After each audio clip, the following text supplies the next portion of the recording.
Welcome and thank you for joining us for the Behind Enemy Lines podcast on iAccess Radio. Hold on to your seats and enjoy the podcast. Like, share, subscribe, and hit that notifications button for future shows. iAccess Radio, the future of radio and podcast, no limit. iAccess Radio, WIAX, the future of radio and podcast. No limit to what we do.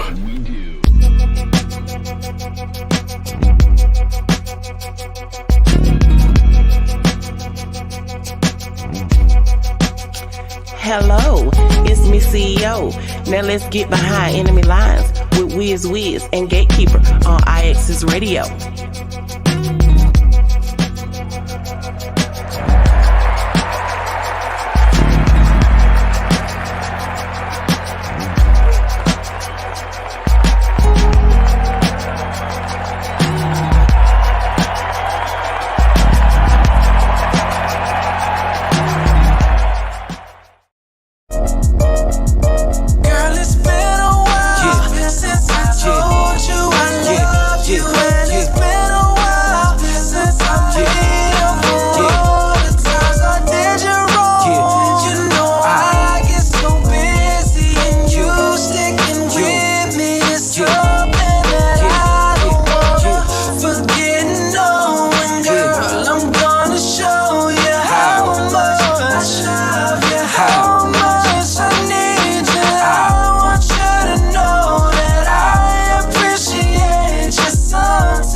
I love you without falling flat. More flowers and cards, you got a ton of that.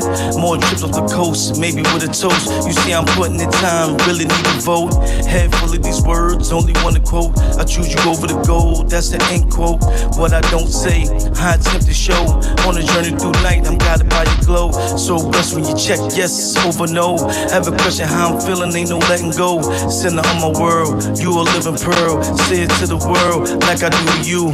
When I can't find the words, it be getting tough. You put a hold on the time when I get a touch. Get your mind out the gutter, I don't mean that.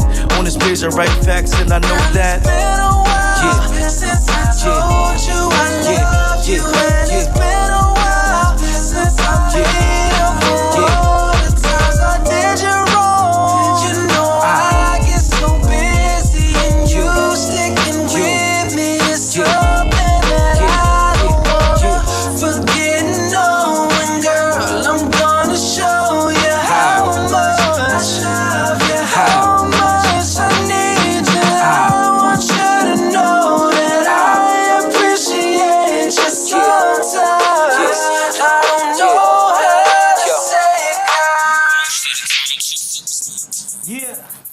Welcome back. Happy Saturday. Shout out to Nicole, she's already in the building. She said nice song. What's the artist, man? Listen, that's the Gatekeeper, man. Oh. You know, that's one of my joints, man. Make sure y'all check it out. It's been a while. Video dropping real soon. Shout out to everybody in the check-in. Please like, share, send this video all over the world. As you can see, I got the Pradas on. You see, he got the. You know, we gotta move Chucky over, just a little bit. You know what I'm saying? Chucky, get over here so they can see the man. You know what I'm saying? He got that silk. Woo. That's silky silk. You know what I'm saying? Man. Had to throw it on so I could take myself somewhere else, man. Thank you for everybody checking in. You know this is D Chorus. Okay, you know this is D Chorus, ladies and gentlemen. And if you don't know, you know what I'm saying, Harlem's own, he's in the building. You gonna get to know, you know what I mean? Tell them a little bit about yourself, D Chorus, for the new folks that don't know about you. New folks. I'm the author of the true success story of an underachiever. Also the writer, director, producer of You Got the Powerful Hour. But my daytime job is I work with the youth, help building communities back that was tore down. You know, that's what it is.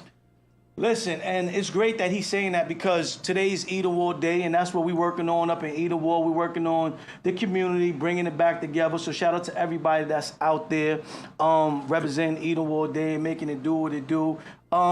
If you got a chance, you know what I'm saying, make sure y'all go out there. They got some basketball games going on. I'm going to share the flyer in a minute. Make sure that you go see what's going on. You know what I'm saying? They got the E. Mobley games going on in the back of Sousa. Yeah.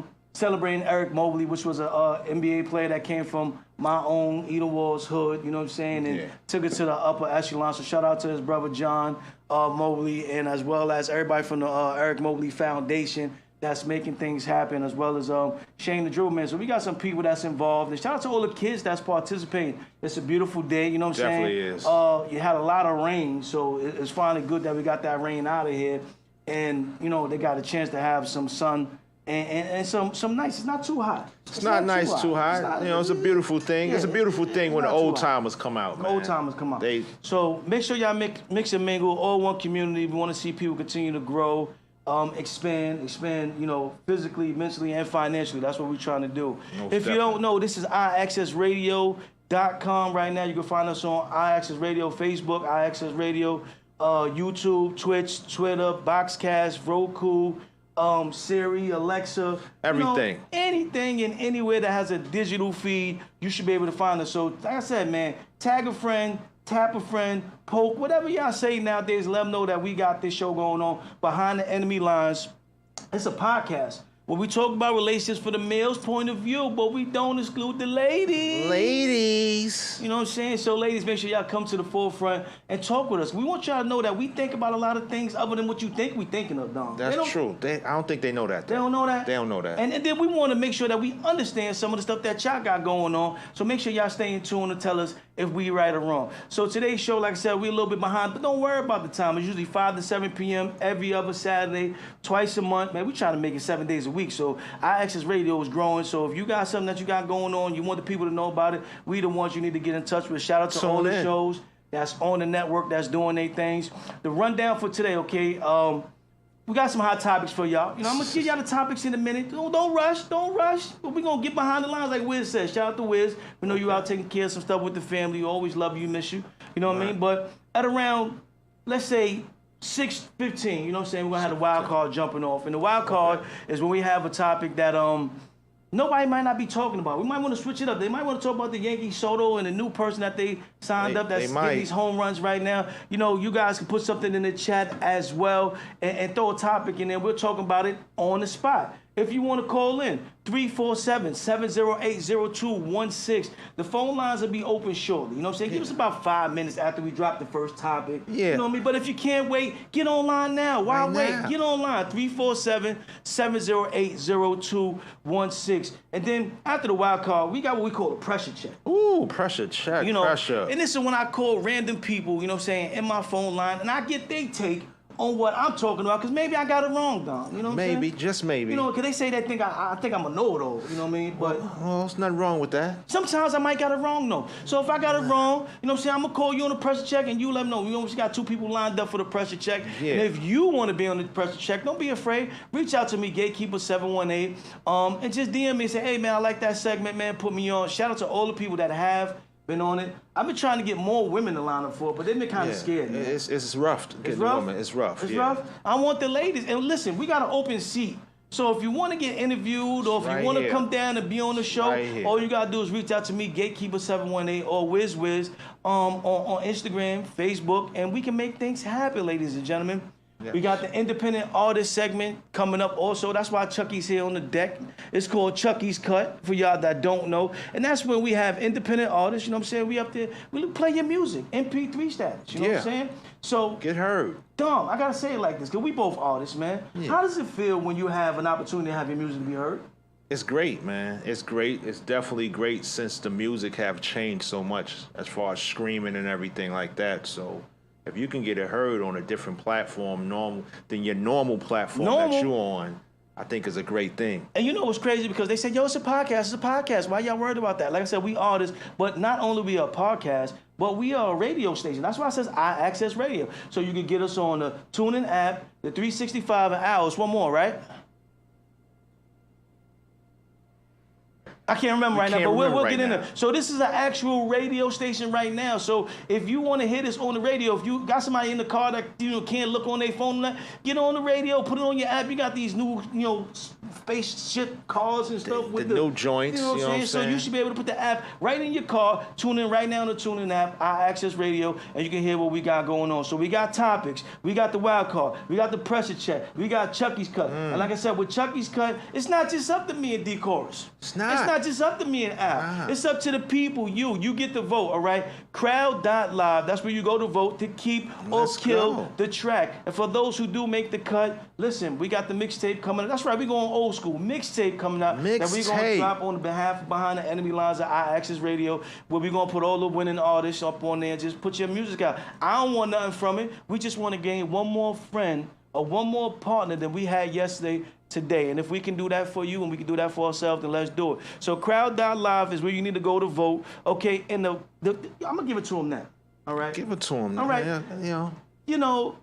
When you go to vote, all you got to do is put in P as in Paul, G as in great, because I am great, green is great. Okay. 7, G, 6. That is the code, ladies and gentlemen, when you go to crowd.live. Now, I'm going to tell y'all this, man. When y'all go to vote, use your device and come back, because we're going to have some closing comments. You never know what we might have. You know what I'm saying? Somebody might come through and hop on the show, whatever. You might want to still call in. So put in your code, 645, ladies and gentlemen. We're going to go to, like I said, we're going to play the song, and y'all get the vote to keep it killed. It ain't up to us, ladies and gentlemen. It's not up to us. And if it's garbage, then y'all kill it. And for any artist that wants to get down to be a part of that, like I said, BHL Family, Yahoo at 52. All I want is the MP3 and the artist name. I'm not gonna tell you when it's gonna play. If you get here now, the line is empty. Yours will be the next show. You know what I'm saying? But that's it. As things continue to grow, I don't know what to tell you. You know what I mean? And if you got that heat, send it in. Don't be scared. Don't be scared. You think you got the heat? Don't be scared. So should I tease them a little bit with the topics? Tease them a little bit. You remember the topics? No, I don't. All right, fine. You don't need to. I don't. The first one, is a funny one for me, but I like it. You know what I'm saying? Oh man, is it? We used to watch the show back in the day, and then you guys come up with the call, and he said, "In this packet, we have the answer. You are not the father." Oh man, Jerry. Topic number 1: you are not the father. Woo. And when people say that, what you mean by that? If you are not the father, because I was in a conversation, right? And they said, because fellas, we gotta come to the front of the congregation. I gotta understand this. I was in a conversation, and a young lady said to me, "Well, women are stronger than men, okay? Because we do things y'all won't do." And I was like, "What you mean by that?"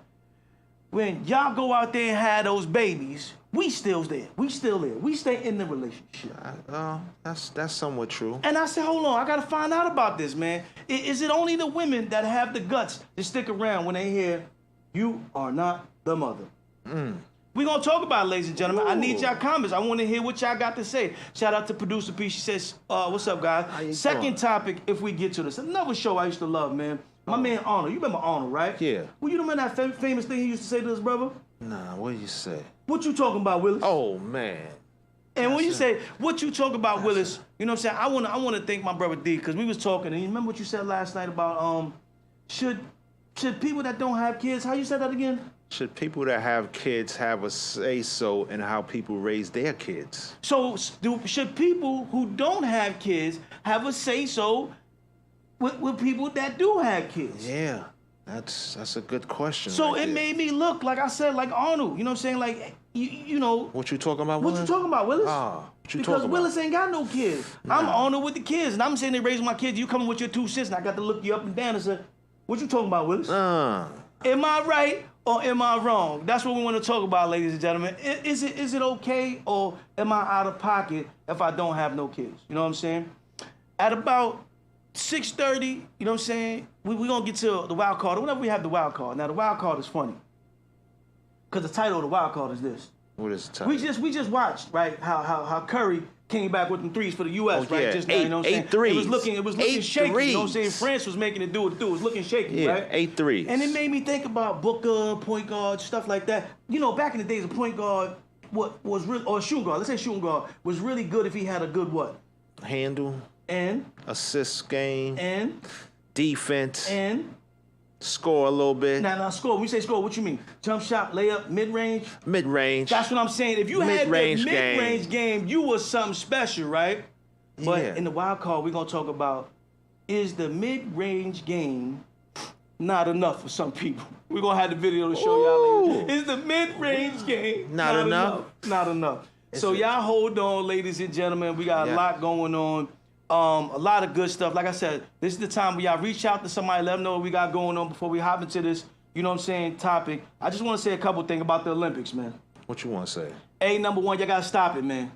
That dude that was fighting with them girls, man, hit that girl like that, man. Y'all need to stop it, man. And I think they gave him a gold medal anyway. I think they did. You got to stop this, man. That is not a woman. Why are we doing chromosome tests, man? You know that if you got a banana, you not...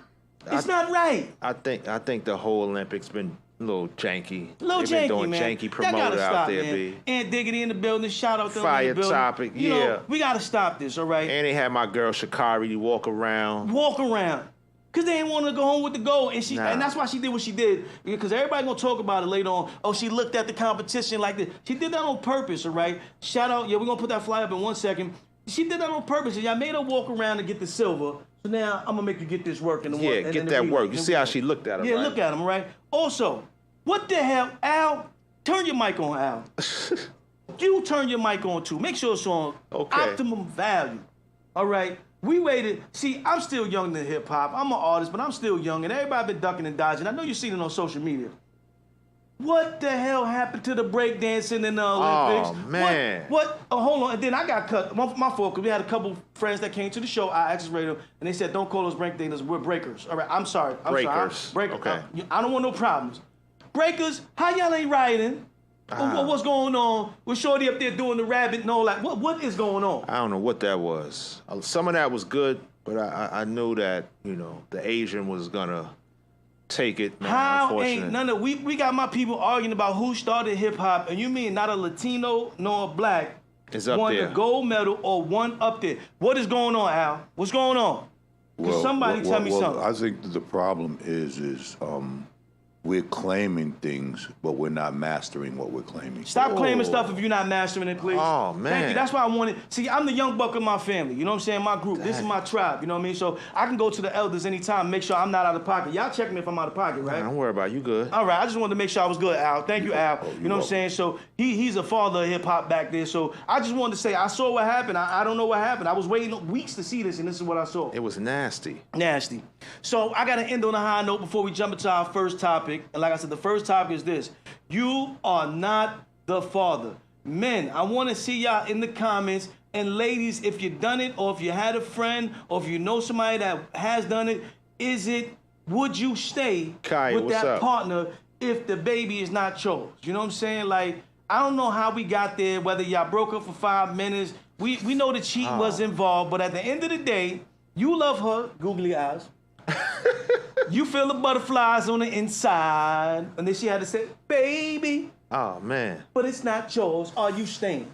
Can you stay? And that's the topic that we're about to get into. Shamel should have went to the Olympics. I agree. You know what I'm saying? Like, and I want to shout out, you know what I'm saying, on a high note of the Olympics, I want to shout out, you know what I'm saying, Quincy Wilson, you know what I'm saying, being the youngest, you know what I'm saying? 16 years old. 16-year-old, you know what I'm saying? And he ran his ass off. He had like a 7.1 or some craziness. I mean, they didn't get a medal, you know what I'm saying, but he still did his thing. He was in the game. That's all that matters. He was in the game. You know That's what all I mean? that matters. So let's hop right into it, man. D-Chorus, man. Am I staying? I want you to answer this, and I want you to, ladies and gentlemen, because I think you want to answer it when you're 20 years old, when you're 30 years old, when you're 40 years old, and because you covered those decades as an adult. Yeah. You know what I'm saying? You can answer. I want you to answer it as a 20-year-old, a 30-year-old, and 40-year-old. You are not the father. Would you be able to stay, you know what I'm saying, with your other half and still be okay? Not at 20. Not at no age. Oh, not at no age? Not at no age. Now, No age? no age. Now, we might can get past cheating, but a baby? Oh, nah, man. Oh, man. Oh, not man. a baby. What am I supposed to do? Well, I don't know. You're supposed, I mean, because... Now, I'm a stepdad in a relationship? Yes, I mean, and we're going to tackle stepdads at some point because you've been wanting to talk about that for a minute. Man. But if you can get into a relationship with a shorty, you know what I'm saying, and pick her up when she got kids, then what's the difference of her coming home pregnant? You know what I'm saying? Well, I wasn't there when they was conceived. I wasn't around. You understand what I'm trying Well, to that's say? obvious. That's why you ain't the daddy. So if I'm in a relationship and that's what you do, then you gotta go. Listen, she made a mistake. All right, you She did. made a mistake, right? You know what I'm saying? The mistake or was homeboy left it in too long. You know what I mean? Is there any men out there? Because I was looking for the statistics, but I couldn't find nothing solid, so I ain't gonna bring nothing up. So we're gonna play more of you know what I'm saying, live and direct right now. Is there any guys? Stop lying, because there's a lot of guys out there that's doing it. I think, Dom. Well, they might be bums on the couch. But do you think they got? So you mean to tell me there's no good guy out there that can do what a woman does? Because a lot of women deal with us when we come home and we done that. We done stepped out and now the baby's there and they stick it out through thick and thin. You know what I'm saying? We're not even talking about marriage now. We're just talking about relationships, thick and thin. Is it economic for them? Is it economics when It could be. Well, then if it's economics, then I can see that. But if a man is the lead of the household, there's no way he can do that. No way. Ladies and gentlemen, y'all don't think it's no way? I mean, you know, I had a couple questions and I said, could I stay?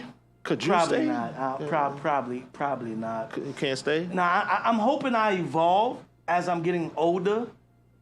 But if my woman stepped out right now. Somebody said something. Emma Witherspoon said, no, I will not stay. You didn't respect or respect yourself. You can have sex without getting that person pregnant. I'm 60. I will not expect if I was 20. Emma, I feel you, Emma. I'm saying the same thing. And that's the ladies. That's it, Emma. That's the ladies. When I said that, you know what I'm saying, when I was having that debate with the young lady I was debating with, they turned around and said, look at the statistics.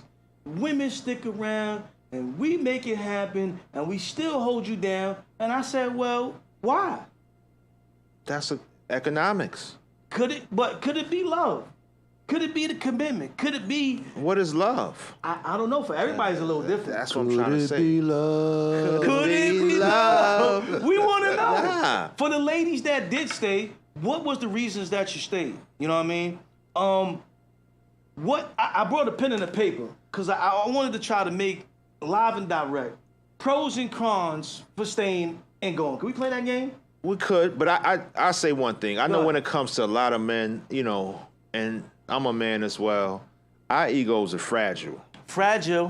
When it comes to relationships and things like that. So to have a baby, I don't know. Your ego's all the way shattered, B. So. You know, I did read a couple things that, like I said, from HuffPost.com. If you didn't have, I think it was it was a story where I was reading with a guy. The girl, they broke up for a small amount of time. She stepped out. They found out that they were still so in love with each other that this is what they wanted to do. Now that they're back together, she finds out a couple weeks later she's pregnant and don't want to terminate it. Wow. What do you do in a situation like that? I mean, if you really feel that you are connected and this is the person you can't be without, what do you do? Well, unfortunately, we can't be together. Why not? That's just what it is. It's just not meant to be. You got to go with what your guts say and what the signs you're given. Like, if you go onto that, then you're going to regret it because now you're giving all your time, your energy, your resources, all that away for wholesale.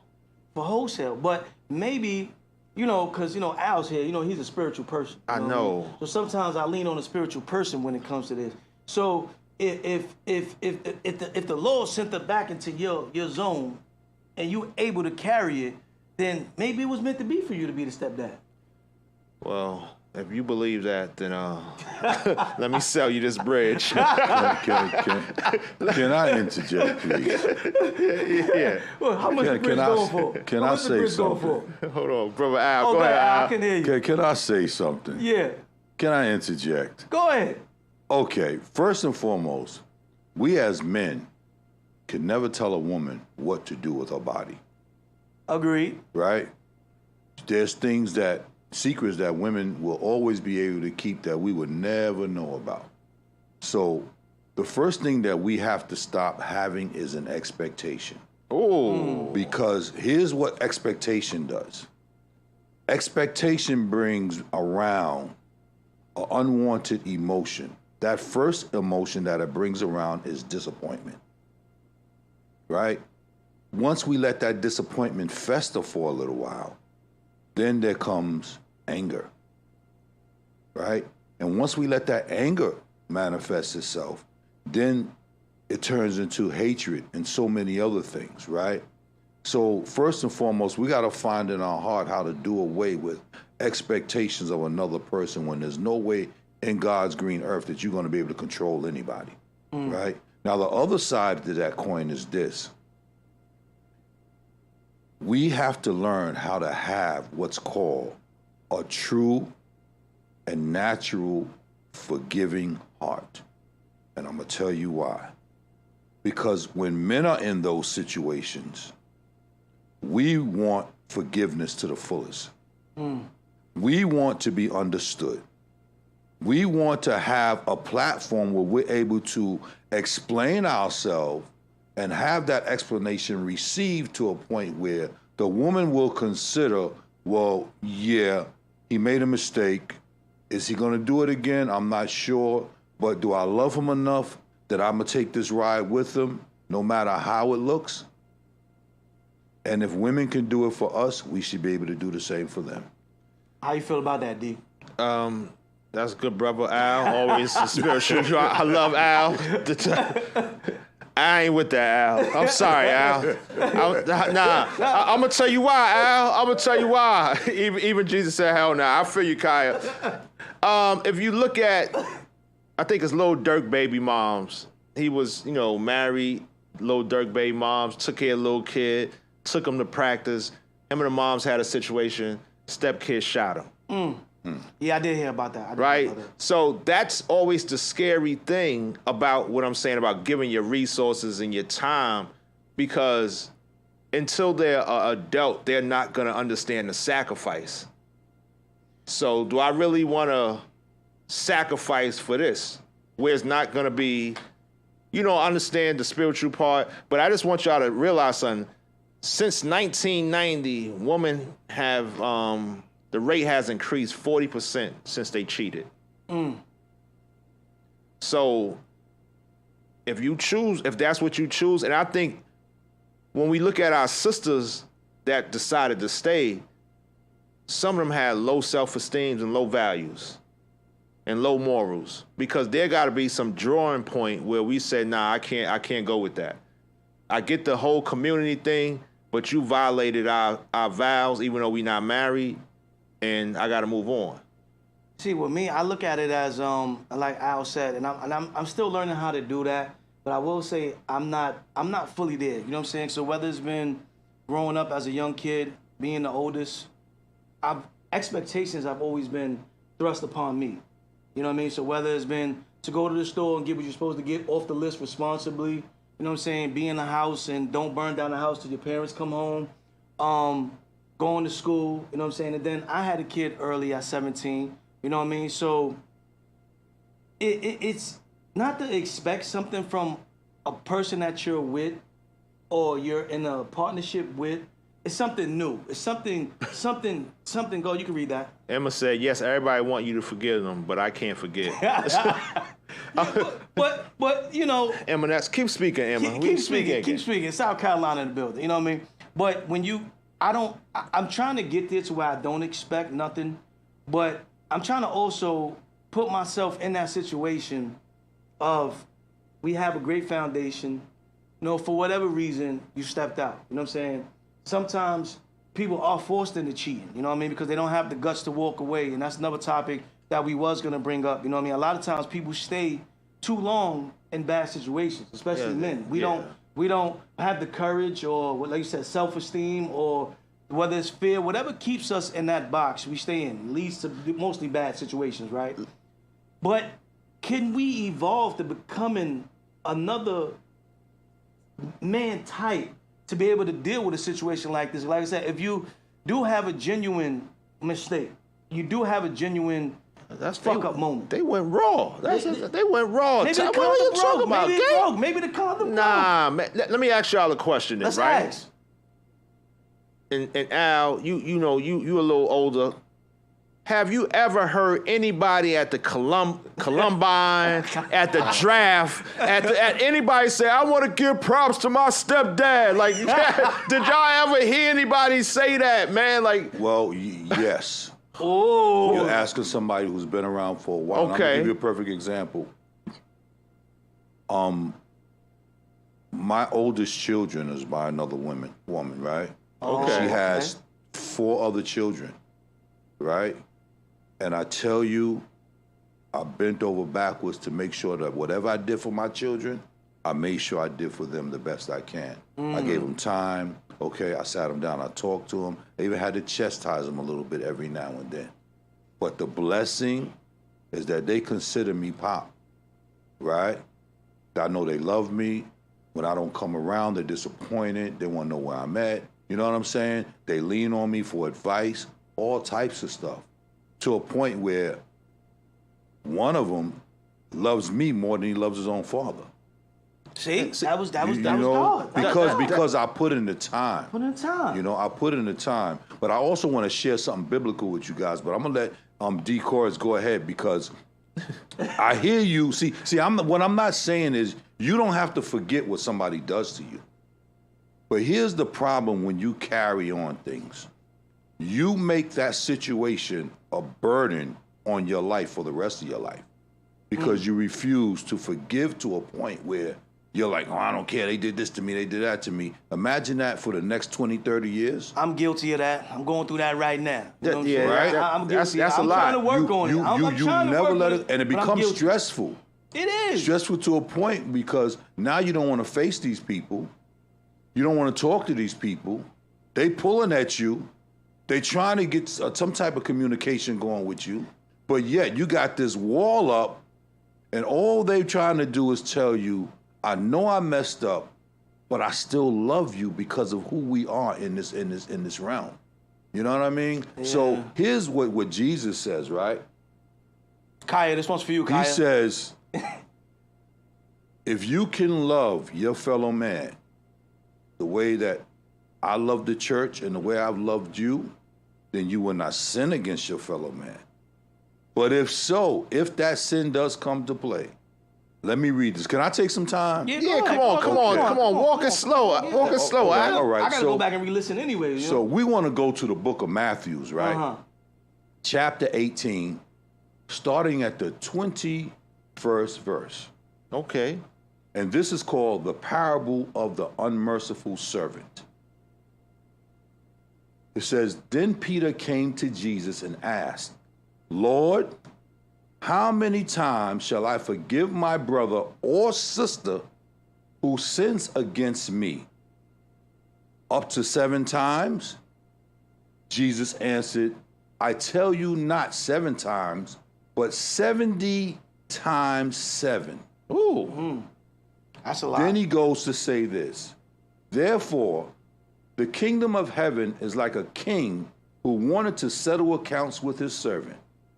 As he began to settle, a man who owed him 10,000 bags of gold was brought to him.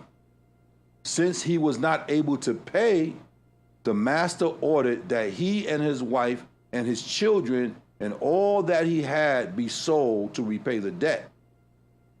At this, the servant fell to his knees before him.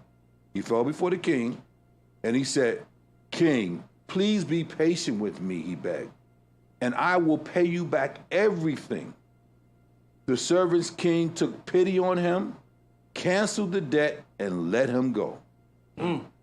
But when this servant, this is the guy that just was forgiven and cleared his debt, went out, he found out one of his fellow servants who owed him 100 silver coins.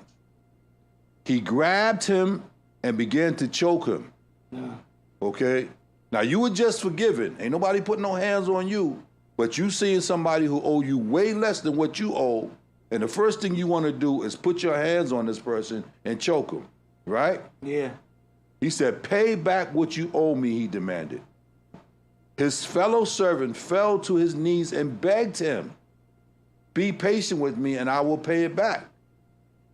But he refused to receive him at that time. Instead, he went off and had the man thrown into prison until he could pay back the debt.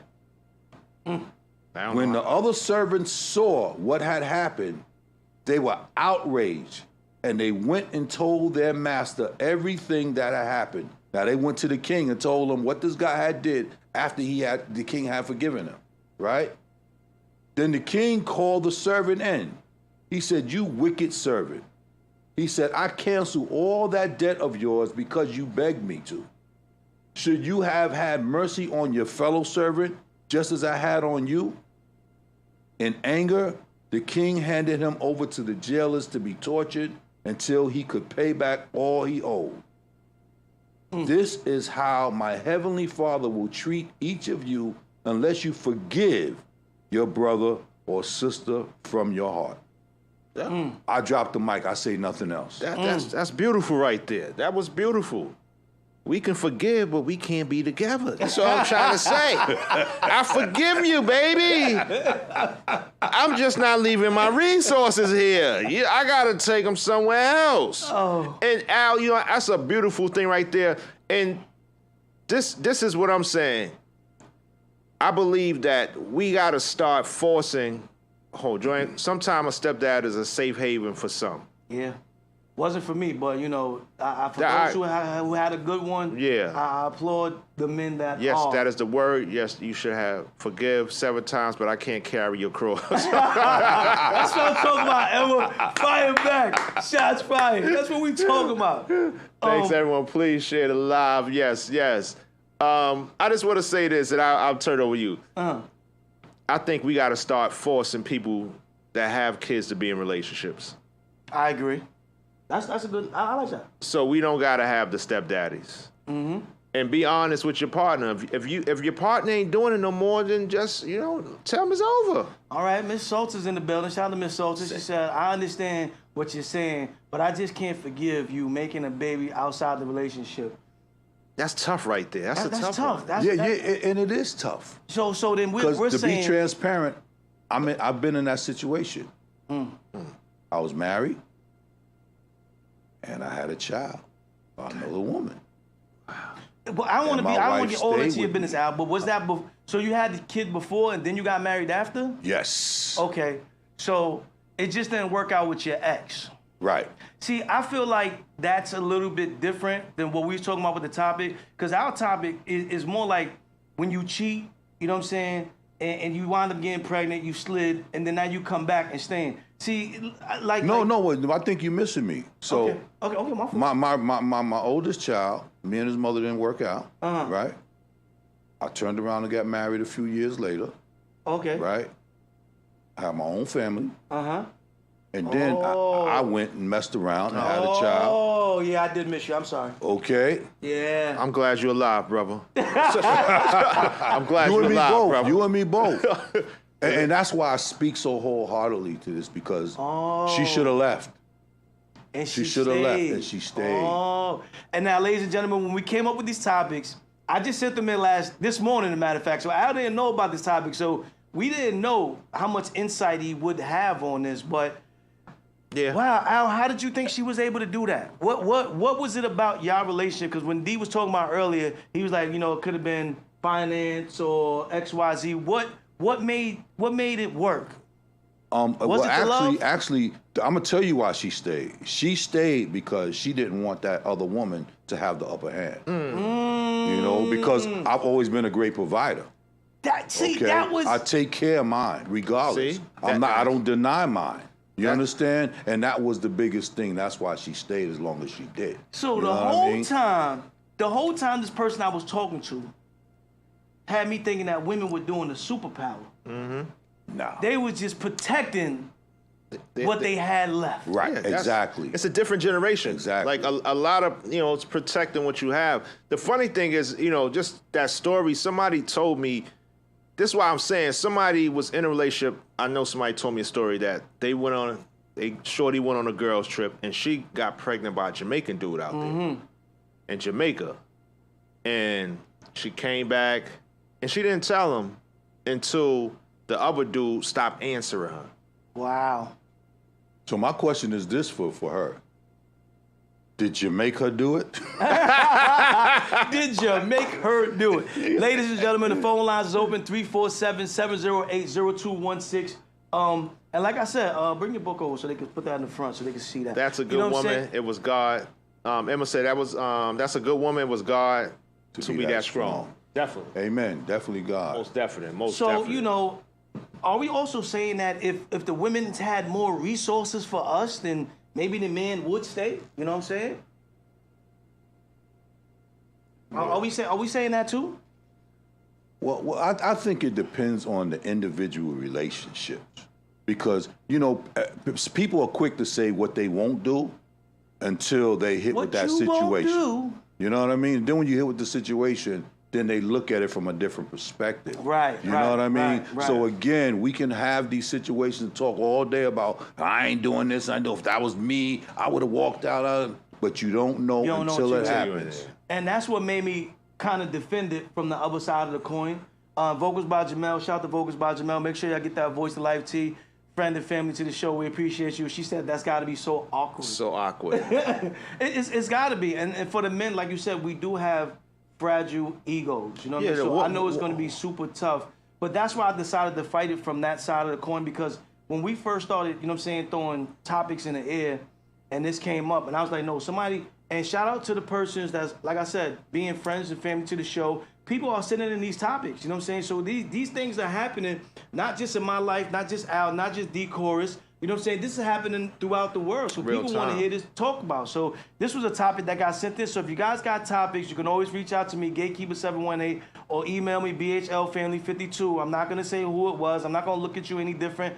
These are the conversations that real men are having. So thank you for allowing us to have this, because most men is the knee-jerk reaction, the emotional reaction. And if you've seen something wrong with your knee-jerk emotions, go see the movie where they talk about Inside Out. You know what I mean? You can see what's going on the inside, so you know what's going on. Right. But it is very hard. But I think we have to get to a point where, like you said, hold people accountable that are having babies, make them be in relationships. I think that is real dope. It might really work. And also, evolve.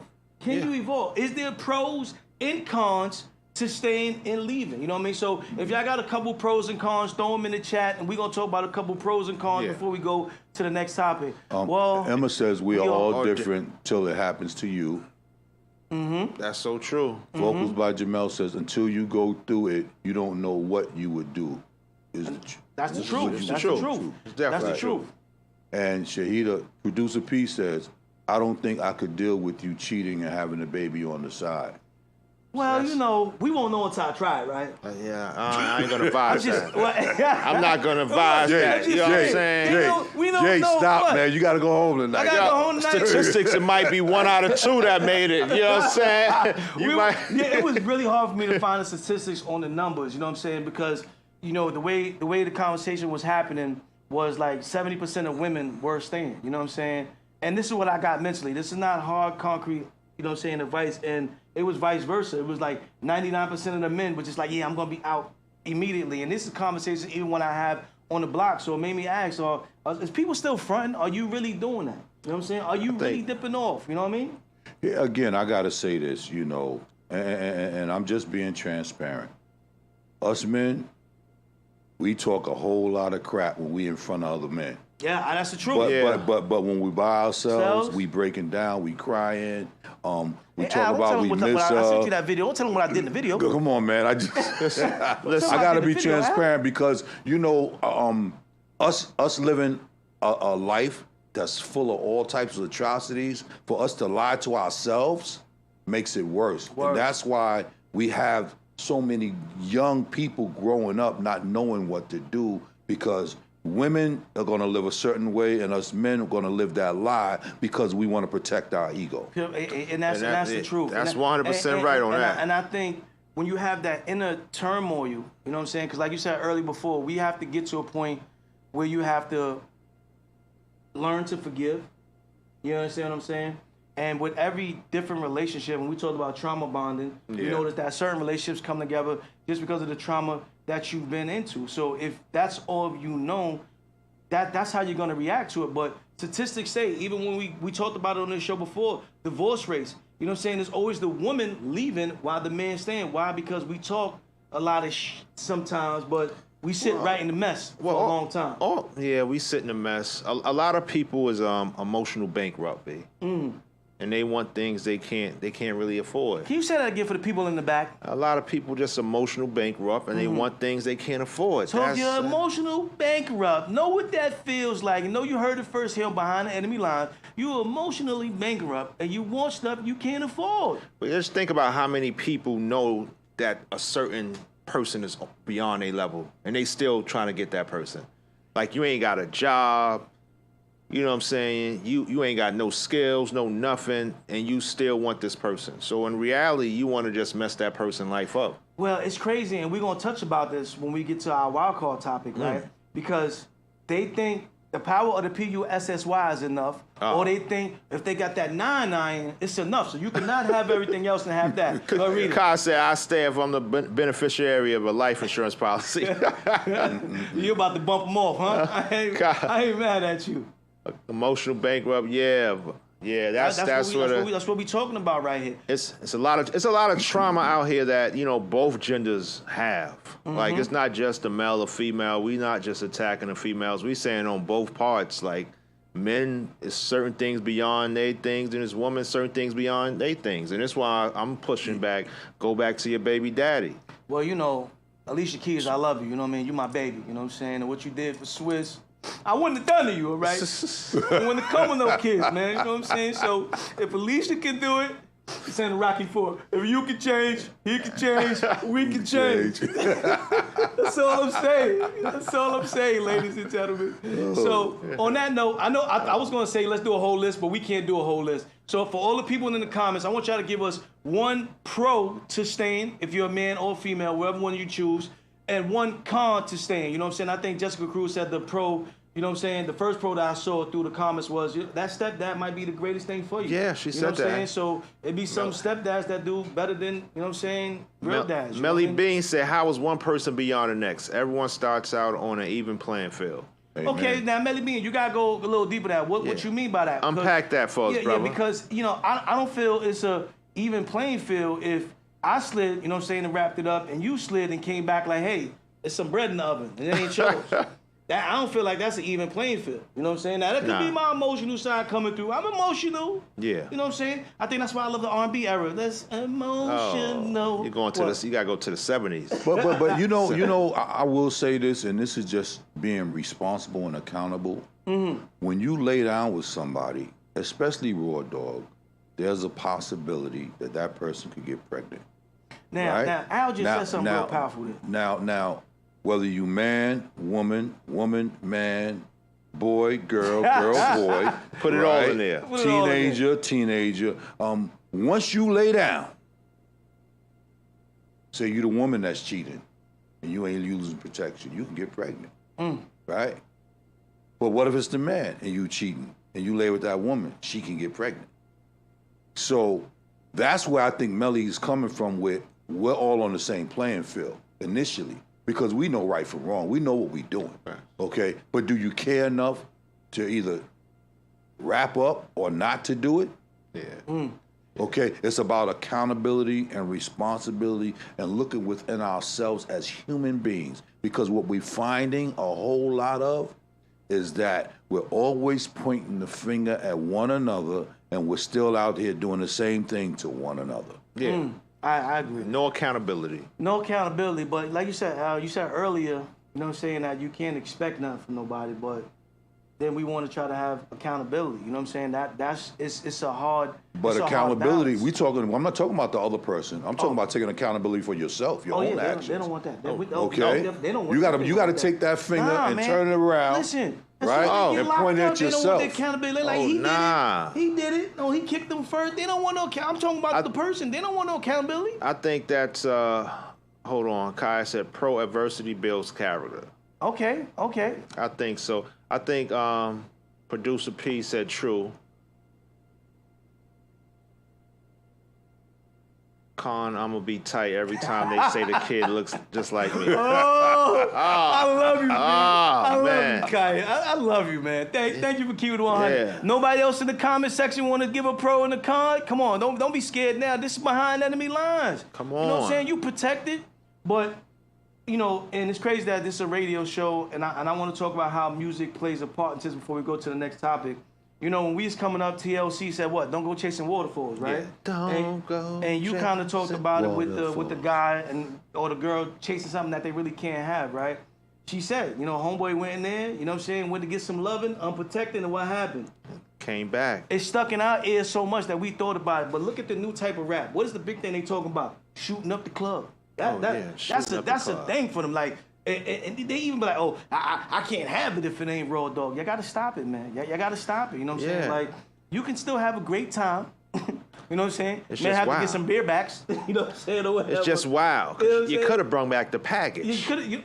Come on, you don't want that. You don't want that, ladies and gentlemen. So I think these youngsters, you know what I'm saying, listening to that music, that's why you're having a lot of these situations too, where you have, you know what I'm saying, multiple baby fathers and so quick, and you know what I mean, and Well, multiple you don't baby know who mothers. the daddy is. That's You the don't- sad yeah, part. that's the- Yeah, you out there that raw that you quick to ease and grease It's like the Greek and fest all no over. disease. I'm Think scared about of it. them things, man. They running wild, I was rampant. scared of them things. All right, Dom, and Al, you too. Let's give us one pro of if the man had enough gumption and willpower to stay. What's a pro? She would have to be rich. Yeah. She would have to be rich. I'm sorry. Al, what you got? She would truly have to love God more than she loves me. Dang. A pro for me would be knowing my quality. What I'll be giving to that kid would be special. You know what I'm saying? My quality of individual.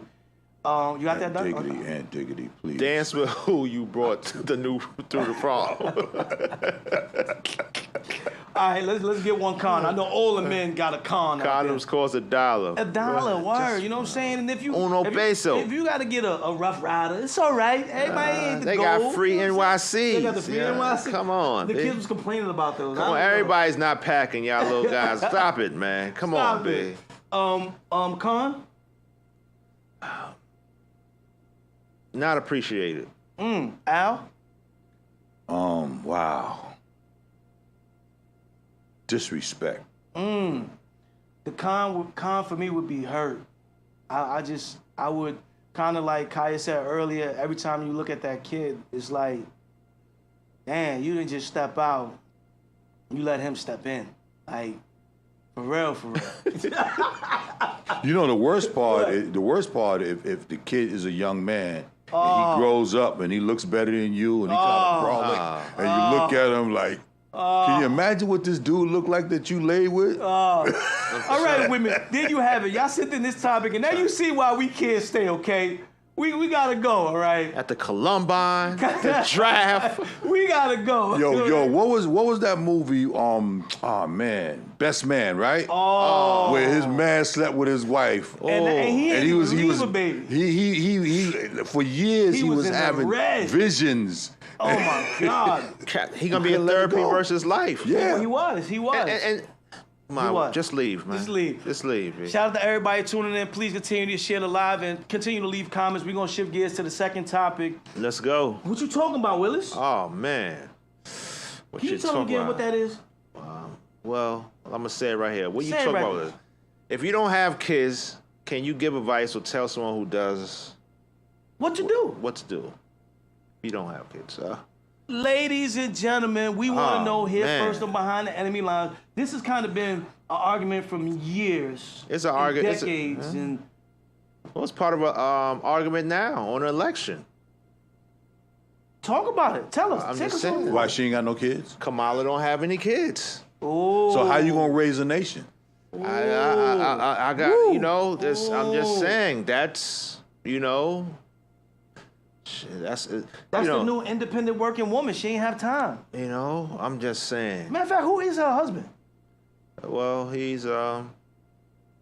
Different community. Different community. Yeah. Different community. But I haven't really seen much of him. He's been in the background. Well, he has to be. He said he's a classic man. He's a classic. He has to be because they want the black votes. So keep him in the background. But we still think our vote don't count, ladies and gentlemen. So but I'm just saying, yes, If you raise enough of them.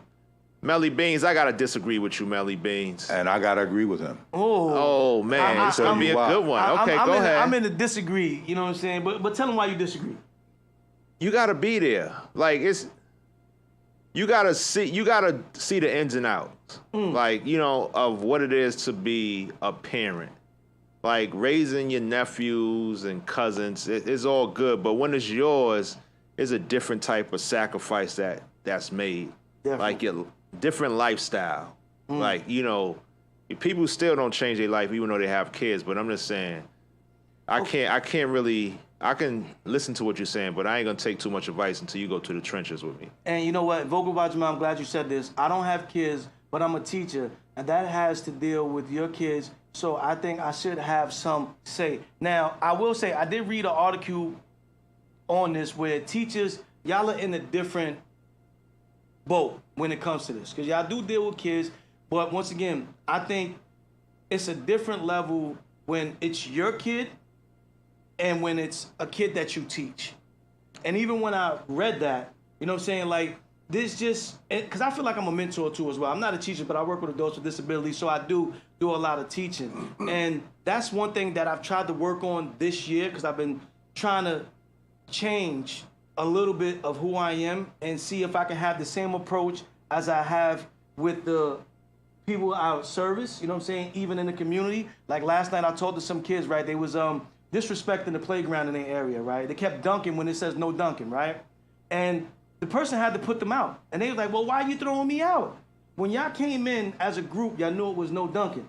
But you couldn't hold your friend accountable, you know what I'm saying? But now you're mad at the adult for holding you accountable. There you go. Now- Accountability. Now, if that was your mom's or your father, would you have gave that adult such a hard time? Yeah. You understand what I'm saying? The new kid, yes. The new And kid. if the parent, depending on how they parenting, yes. But most kids, like, once I started speaking, that kid gave me a different type of respect.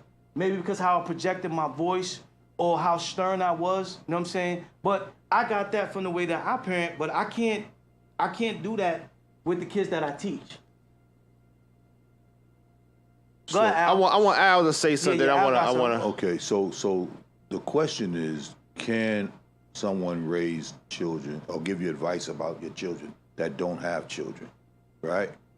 So my youngest sister, I love her to death because she's a special type of individual and she don't have any children.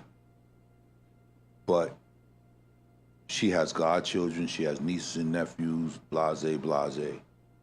And she has given me some sound advice when it comes to, especially my daughter, right? Now, here's a woman that don't have no children, right? Her godchildren will confide in her about things that they were afraid to go to their own parents about, right? Because of the type of advice and the type of concern and the love and respect that she shows those children. You know what I mean? So for somebody of that caliber, I'm all ears. I'm willing to listen because there's something special about you that those children love and respect, which will allow me to take on some of those characteristics and traits so that I can exemplify myself in that same light. So when it comes to raising a child, I'll have a better communication with them. That's a good piece. I agree with that, Al. I'm just, now I always have multiple personalities, so You a Gemini? Yeah, I'm a Gemini. I guess that's the Gemini me, Al. So, working with kids for so long, the outside positive role models always inspire and redirect the youth that the parents can't direct. That I'm a teacher too. It ain't the same. I feel you, Kyle. But I think that mentors, all that's good as far as giving advice, but the parents is always going to be the bad guy in a situation if you have structure, boundaries, morals, and principles in the household. Yes. So I think that a lot of people, and people get paid. If you get paid to deal with kids, you might be the sweetest person, but you know, a mom off the clock, I might not even answer. Like, you know what I'm saying? Because I might be overwhelmed and I got to deal with my own personal family. I agree. So it's, you know, I'm 50-50. I'm going to say I'm 50-50. I'm changing. I'm 50-50. I was 100%, now I'm 50-50. You know, I like that you can change, but I'm a little more stubborn. I'm still 90-10 that man. no. God damn. You know what I'm saying? And the reason I say that, and shout out to Extremities, they in the building. We always appreciate y'all. Make sure y'all checking them out on Wednesdays. When I was coming up, like I said, you know, I had a lot of siblings, you know what I mean? So I always felt like I was older than what I needed to be because I was tending to children, right? And then I was the youngest kind of my friends group, but the first one to have kids. You know what I mean? And none of my friends really could tell me what to do, you know what I'm saying? So if you were lucky enough, you had Al that had a sibling or somebody that was close, but if you say out of 10 friends, I always like to go 10 because I give you that 100%, right? So everybody's worth 10%. Out of those 10 friends or 10 people that you're around, damn near 8 of them ain't gonna know what the hell they talking about. You know what I'm saying? They're not really gonna be in the trenches. So once I had my own kid, like I really saw what my moms and steppops was going through and I thought I knew. And I couldn't wait to switch up what I had saw them do and go through because I'm like, okay, now I'm at the wheel. I'm at the wheel, right? So again, I thought everything I was doing was I'm not saying that it was wrong, but I thought I knew what I was doing. But it's not enough role models in our communities. And being kind hits that a lot. Like the drugs and everything else, systematic racism, all that did a number on us, man. And you look at, you know, the perfect example I seen this week, like they was clowning, I said this earlier, they was clowning LeBron about him getting his son to the NBA and all that stuff. And then you look at Michael Jordan's son, right? He out there. He out there messing with Papi. You know what I'm saying? He get what he needs. So it lets you know you need more than just the parents to help. Absolutely. You know what I'm saying? Raise the kids. Like, you know what I'm saying? So that's why I say that's the other strong 50. You need more just than the parents. It's rough for a parent now to be a parent. I'm just going to say that. And the funny thing about it, because where I was going with what I was saying is that, so I thought by seeing, I knew enough. They said, oh, I wasn't going to do this and I wasn't going to do that. And then, oh snap, I was doing it.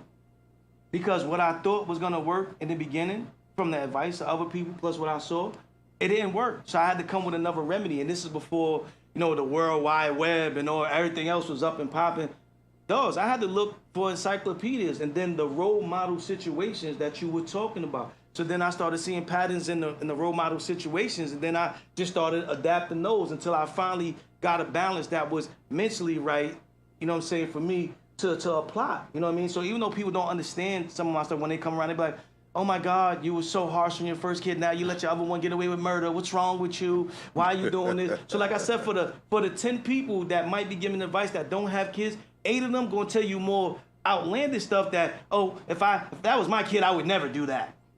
Come on, how many times have we heard that? Come on, I got a couple for you. Yeah. Oh my God, that little brat is going off and she ain't doing nothing. How many times you heard that? Heard a lot. She might have been burnt out from work. She might not be going off because if I go right now, I'm going to CPS. Somebody going to jail. Right. You understand what I'm saying? I would spank that little boy if it was my kid. Yeah, and then you got the other side. Oh, I'll never beat my kids, but then when your kid grabbing you up, getting the time out, Dad, you're like, damn, I should have gave him a left hook. You know what I'm saying? So when you don't have that kid, and my wife loves to say this all the time, you don't need no son. Go get one of your nephews. It ain't the same. Because they get to go home. They got a different foundational structure that's going on. Right. And and a lot it's hard to be a good role model because a lot of these kids is damaged. Yeah. They really damaged. You know, for 2025, I'm stepping out the way if you want to run to the penitentiary. I'm not standing in front of it. Oh, I hear you. I hear you. So I'm going to give my resources and time to the ones that want to be saved. Mm-hmm. Like, I can't continue to just give resources and time and all that, you know, because time is important. It's very important. And time is more important than money. Oh, absolutely. Absolutely. You ain't getting that back. Can I feed into that a little bit? Yeah, come Go on. ahead.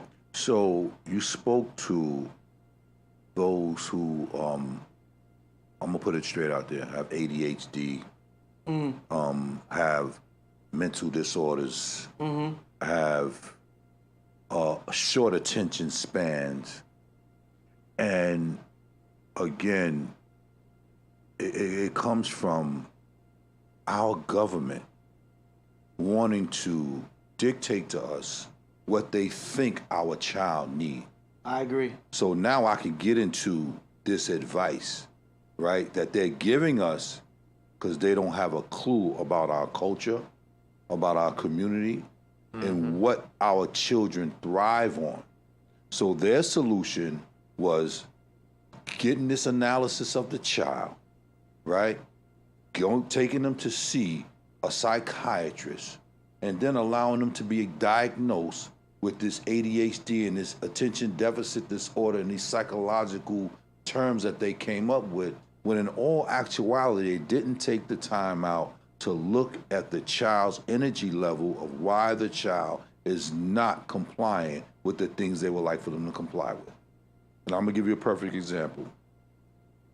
When my youngest son was in elementary school, they tried it, right? And at the end of the day, it wasn't that he wasn't doing the work. It wasn't that his attention span was short. He was bored. Because having a father like me, we talk. I show him things. I teach him things. So everything the teacher was teaching him, and they're trying to show him at school, he's like, my dad already showed me that stuff. I don't need it. Yeah. You know what I'm saying? Yes, yeah. But my thing is, how dare you come to me trying to tell me what's wrong with my child? There's nothing wrong with my child. Because he responds you know what's to me, scary about that talks. too, Al? You know what's Yeah. scary about that is that because of technology and, like I said, some people forget it was only 70 years ago. If you got a grandfather about 70 years old, he was there during segregation. It wasn't that long ago. Right. So we quick to forget about racism, right? But it's so crazy that a lot of kids are walking up to you now. They be 12, 13 years old. Some even younger than that. They're coming up to you telling them that they have these disorders now. Because that's what. I'm ADD. I'm this, that, and the other. I had to tell a kid the other day, right? They came to me and was like, oh, I'm ADHD. I'm like, no, you're not. I am. No, you're not. And I've been saying this since I was in 3rd grade because I used to think something was wrong with me because I couldn't spell. You know what I'm saying? I felt like I wasn't keeping up with everybody. But when I learned during the COVID, and if I had to do all over again, I would homeschool my kids, all 3 of them. Because the time, the effort I was able to put into it, the meals and all that, it made me feel so good, right? You got a lot of people don't understand that we all don't learn at the same level. We all don't pick it up at the same time. Absolutely. That doesn't mean that there's something wrong with me that I need a pill. I need to be told that you have ADHD, you have this, something's wrong with your brain. Now you have some disorders that are real disorders. And I've seen them live and direct. Absolutely. It's a difference. Absolutely. Yeah, but I think Absolutely. I think that they brainwashed people during COVID. Well, even before COVID, I'm going to take it back because to my point, this same son who I'm speaking about, right? He went to an all-black university, graduated. He's Omega Psi Phi, right? He got a business degree. Wow. Then he decided that he wanted to change his career, and now he's a nurse. And you know Okay? what? With They a used to- bachelor's degree. They used to have you thinking a nurse wasn't a man's job. You know what I'm saying? Yeah, That's a that's very the good paying. psychological- Oh, that money's good. That money's good. That money's real good. That's the trick. They always make us. But this is the seem same kid that they try to tell me had a problem learning. Wow. How do you accomplish all those things if you have a problem learning? But it's going back to what we were speaking about earlier, Al. It's the father, it's the system, it's the household. Yeah, a lot of it is That's- that. But again, we gotta start taking accountability and responsibility for ourselves and our own community. Stop looking at the white man to answer the questions for us. We see something wrong, let's come together as a village, as a community, be on the same accord. Like, I don't have a problem telling another parent who I know I could trust, if you see my child out here doing something, you have a right to chastise him. Yeah, You know what I'm saying? I ain't got a problem with that. Those were the good days. Yeah, absolutely. Now you might gotta be out here scrapping with the young guy. You might get popped. You know what I'm saying? You might get But popped. during those I'm days, pop you right back. point You know what I'm is- saying? Right. Pop you But- right You back. might get popped. You know what I'm saying? You're Your gonna mother learn told me- today. You know But what I'm saying? during You those didn't even days- get to the part where you put hands on him. Your mother told me, he shot me. But during those days, what it did is it kept us all in check. Yeah. Because we said to ourselves, if I go over here and do that, oh, Miss Lewis is looking out her window. She's going to tell my mother. Oh, Mr. Johnson is over here. He might see me. He might say something to me. Or Officer Brigham, who was the B cop, who used to be in our neighborhood, who they don't have anymore, used to check us too. We didn't want to have Officer Brigham take you up to your house because your parents was definitely going to whoop your butt. You know what I'm saying? And that's crazy because I think that's what happened last night too when the young man saw me support what the other adult was doing. It was like, okay, it's two of y'all. Now the rest of his friends, and I had to make an example out of his friend too, because we happened to be in the gym, and I was pumping some weight, right? Throwing up a light 225, just trying to get my Light, just warming up, You know what I'm saying? My Ravishing Rick Rude on, right? And critical thinking has been gone, you know what I mean? And right now, ladies and gentlemen, you're on Behind the Enemy Lines. The phone lines is open, 347-708-0216. Exactly. Please leave Phyllis. your comments in the comments. We're talking about right now, what you talking about, Willis? If you ain't got no kids, should you be giving advice or telling somebody else to do with their kids?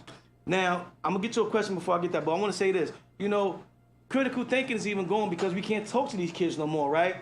I'm pumping up weight. You come into a weight area, not a basketball gym, a weight area, a basketball gym, and y'all dribbling while a man is trying to lift 225.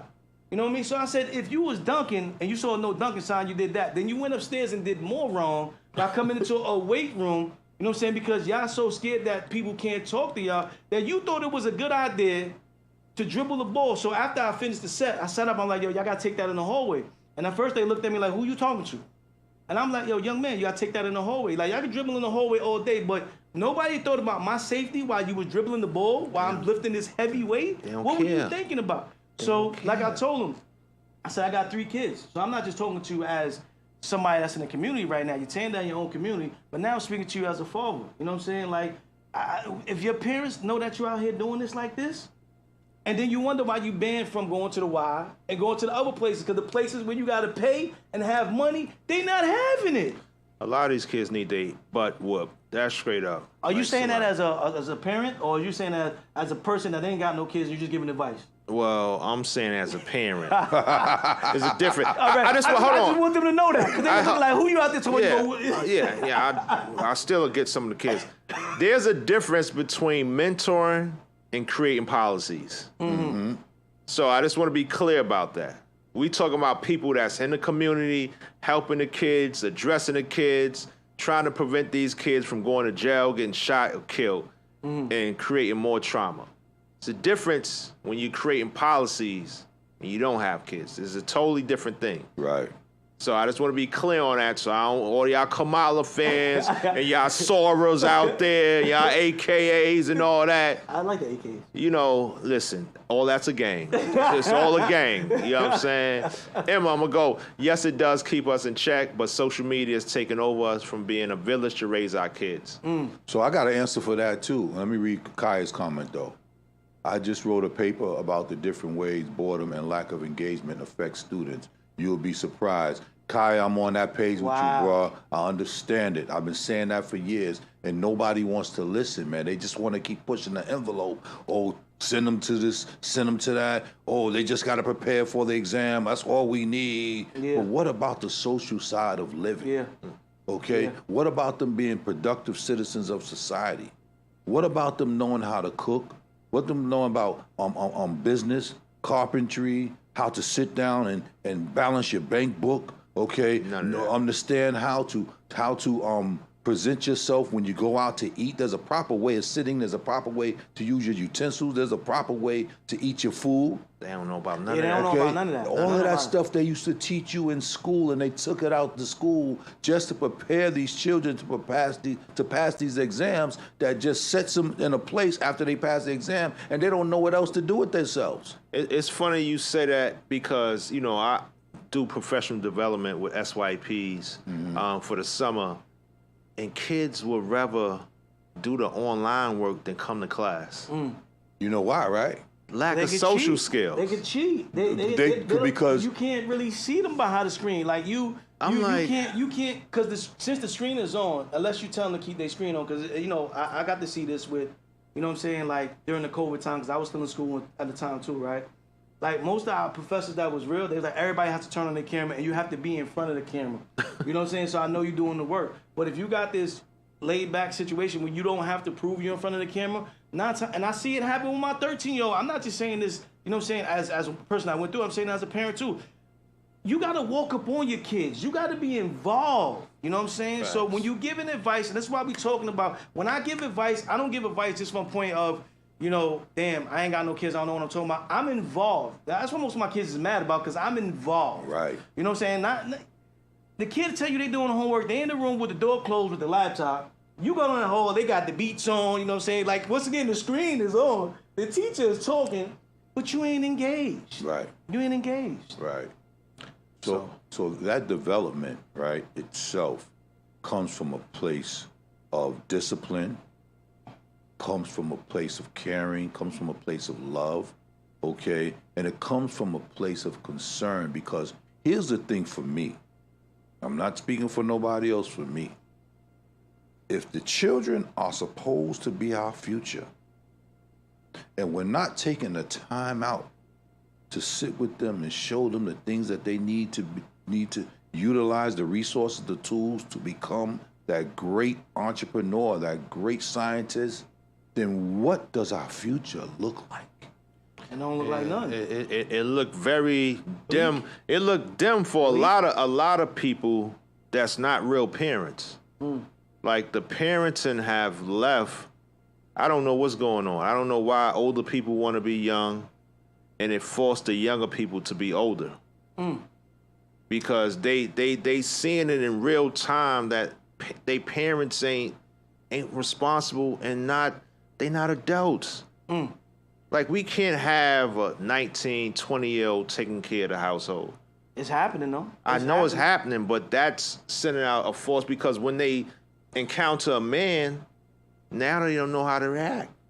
Yo, You got that one? I got it. Kaya says they don't teach that because they need more workers and less bosses. I agree, and I believe it. But I let me 100%. tell y'all something that's really important about me. I took this course called High Reliability Organization, right? And what that does, it takes. I'm a senior manager on my job, right? And I sit with all the vice presidents and the directors and the CEO of the environment, and I'm able to give them things to better the work environment.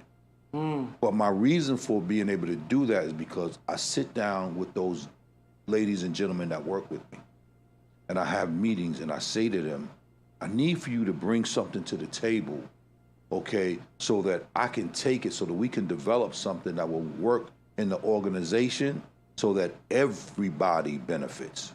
True. And we call that entrepreneurship, right?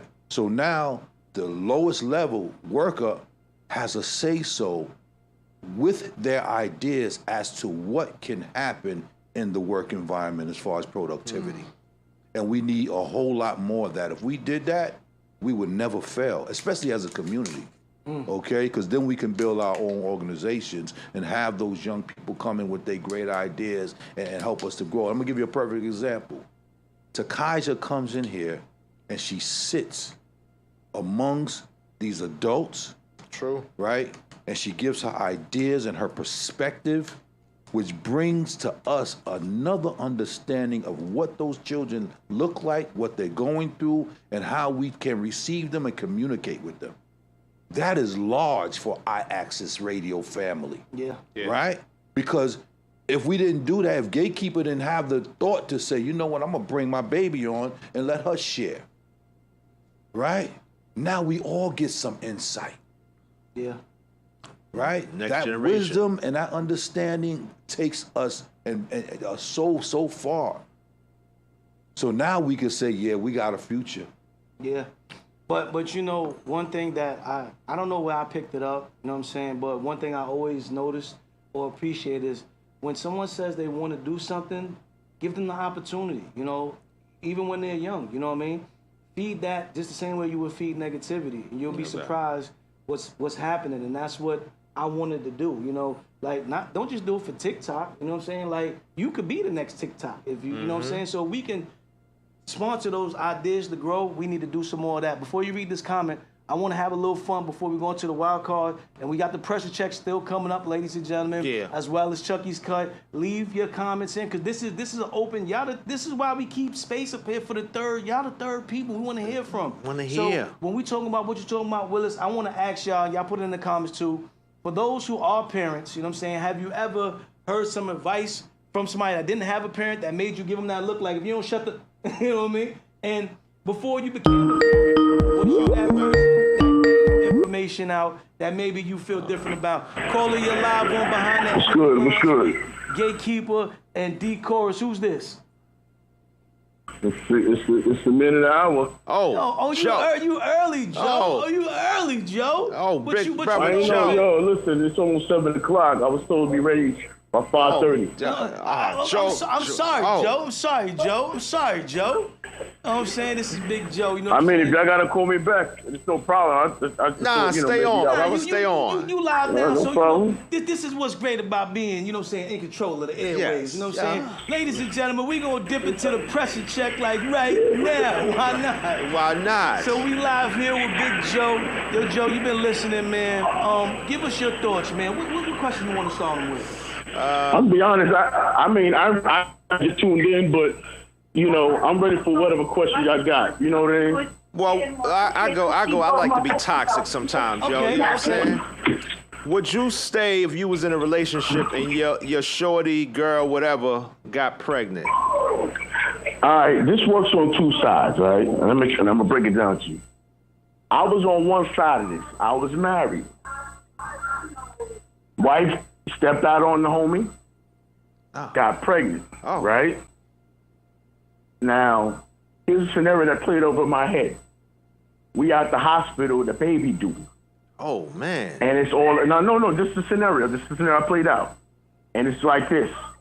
The doctor come out, okay, I need the father of the child to come with me.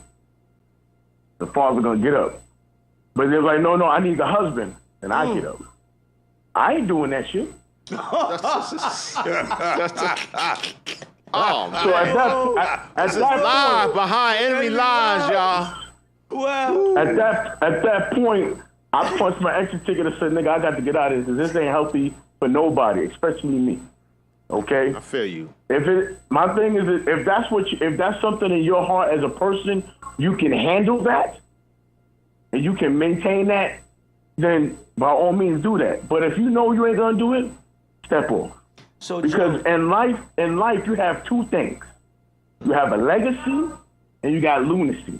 and we walk a thin line between both. Talk it, Joe. Come on, Joe. That wisdom is awesome. So what happens is they both play on each other, and depending on how you feel, how you play it, wherever you start at, you end up in the other. So you can try to build that legacy, you end up going crazy. But if you got that lunacy, at some point reality makes sense to you. Okay. I like that, Joe. I like how you played that in your head, because I didn't see it going that way. You said you played that in your head. I thought somebody got shot. I thought somebody got hurt. I'm talking for real facts I went through, real talk. We appreciate your honesty, brother. We appreciate, you know what I'm saying, it's behind enemy lines. You hearing men tell true stories up here. It's not scripted. No. Oh, it is hell no. Listen, you can't script reality.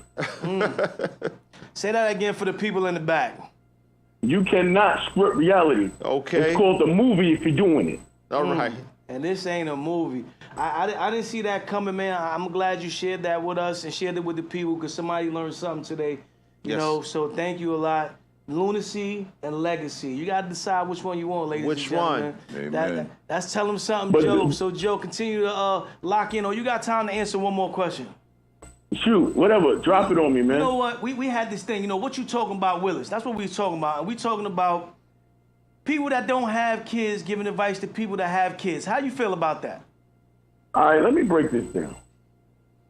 I love when he says you got all these self-help books, and people ain't even have siblings, but they trying to tell you how to raise your children and live your life. If my thing is this, if you got smacked in the face or heard somebody got smacked in the face, which one hurts the most? Yeah, yo, Joe, we gonna have to say that again, Say Joe. it again, Joe. I said, if you got smacked in the face and you heard somebody get smacked in the face, which one hurts the most? Oh my God, getting smacked in the face. So my thing is this: if you ain't raised no children or reared no children, you can't come and talk to me about, well, maybe you should try a timeout. I will put my foot so far up your ass you burping rubber for the rest of your life. Only hero behind that. Only. You give advice like this, Joe. That's why I was with the 90, Joe. All right. No, listen, I come I ain't from the hear era. about Listen, I know I myself and a few of y'all brothers that's listening and on the show come from the era of the village. Right. That's right. And the village kept us in check. Right. Now, because of the laws and all this other nonsense, the village is just a table of people that don't know what the hell they doing. I like that. My mother told me, she said, listen, you don't want to listen to me, the ground to hold your ass. Woo! Yep. Mama love. Yep. Amen. And at a young age, I understood that shit. Respect So, the WIZZ. You know what I'm saying? Listen, Kent, if you ain't, but then again, sometimes, and it's a very rare occasion, because you got people who got kids and can't raise them their damn selves. Agreed. Right. I Yeah. agree. So they're looking for that miracle tip from an idiot that don't know what the hell they talk about, and they say, hey, maybe they're on to something. Just maybe this might work. Let's try it. You know what I'm saying? So, but like I said, yo, listen, if you haven't done it yourself, you cannot, in your right mind, respectfully try to tell somebody what to do with their children, or let alone with their life. Well, Joe, we always Appreciate appreciate you, man. We're gonna let you go, man. Thank you for tapping in.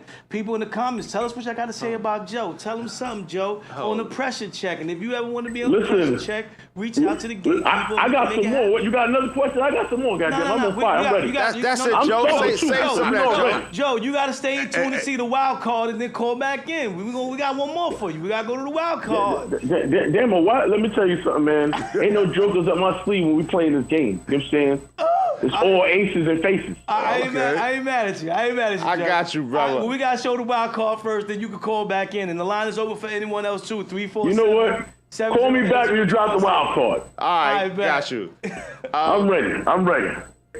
Yo, ladies and gentlemen, he dropped a lot on us. How you feel about what he said, Don? I agree with a lot of that.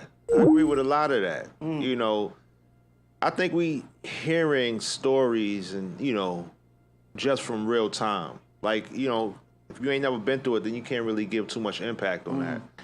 Emma said in South Carolina, there is a school that's bringing back trades back to the schools because college is not for everyone.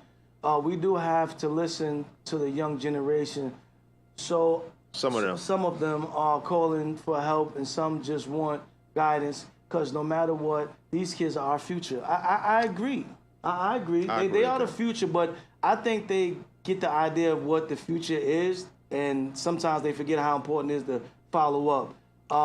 Kaya say y'all gotta rock, paper, scissors. For what? Why are we doing it? Come on, what you mean? Kaya, what we rock? Paper, scissors. Go on, shoot. Kaya need to be up here today. Yeah, I know. When I was writing these topics, I was like, damn, Kyle, you're going to miss some good ones. But I know we had a lot going on. Once again, Al, we're going to show the flyer real quick before we go to the wild card. We're going to show the E-Mob situation that's going on right now. They got games going on in the back in Idlewild. If you got time, get back there. I think the adult games should be happening now.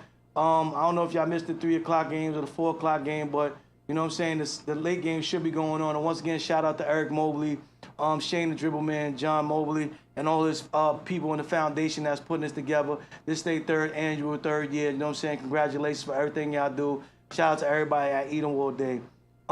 Before we go to the wild card as well, we got a little video of Takaija for Okay. the Nationals. She did a great thing when we went down to North Carolina. So we're gonna show that, and then we're gonna go into the wild card. Shout out to everybody from the Bronx Tigers that did attend Nationals. Shout out to the Bronx Tigers, the parents that helped out, and the kids, man. I got to learn a lot. I saw a lot of great competition. I got to rub elbows with a lot of great organizations that we look to be a part of their events coming up. One event from South Carolina, they do an all pink event for the women. And once I get more details, I'll share that with y'all and probably bring them on. So we're gonna have that right now. We're gonna show that, and then we're gonna go into the wild card. You know what I mean? You don't want to have the mid range. The mid range ain't no good. Nah, you know they want the Curry, You know what 8 I'm saying? threes. 8 threes. So shout out to Takaija. Shout out to also Carter, and shout out to Majesty. They were the 3 that went, and the events that they did was just amazing. And support these kids, man. Yes, Amen. yes, yes. Here we go.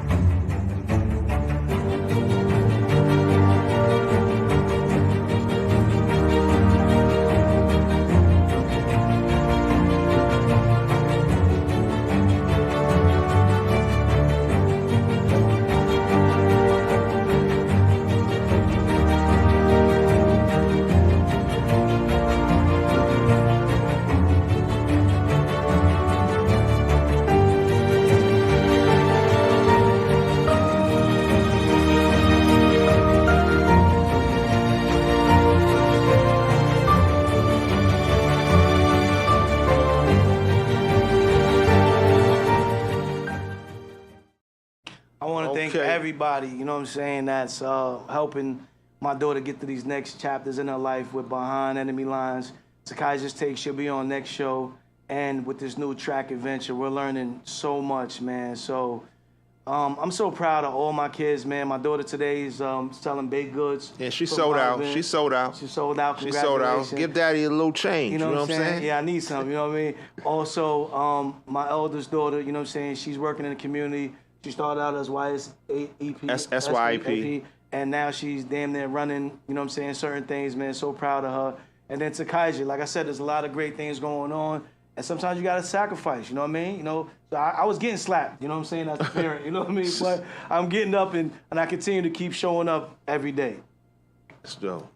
Kaya said Joe should have did that in the hospital. Who? Kai, you on the road today, bro. Kaya, I love you, man. You on Keep the doing road, what you bro. doing. So we're going to go into the wild card, ladies and gentlemen. Then we're going to go into Chucky's Cut. Like I said, you know, continue to leave the comments because we're going to read all the comments. Ladies and gentlemen, have you ever given advice before you had a kid? And have you ever taken advice from somebody that didn't have a kid and you made them look at you or you looked at them like, what you talking about, Willis? Have you? I gave a lot of advice. Before you had kids? Nah.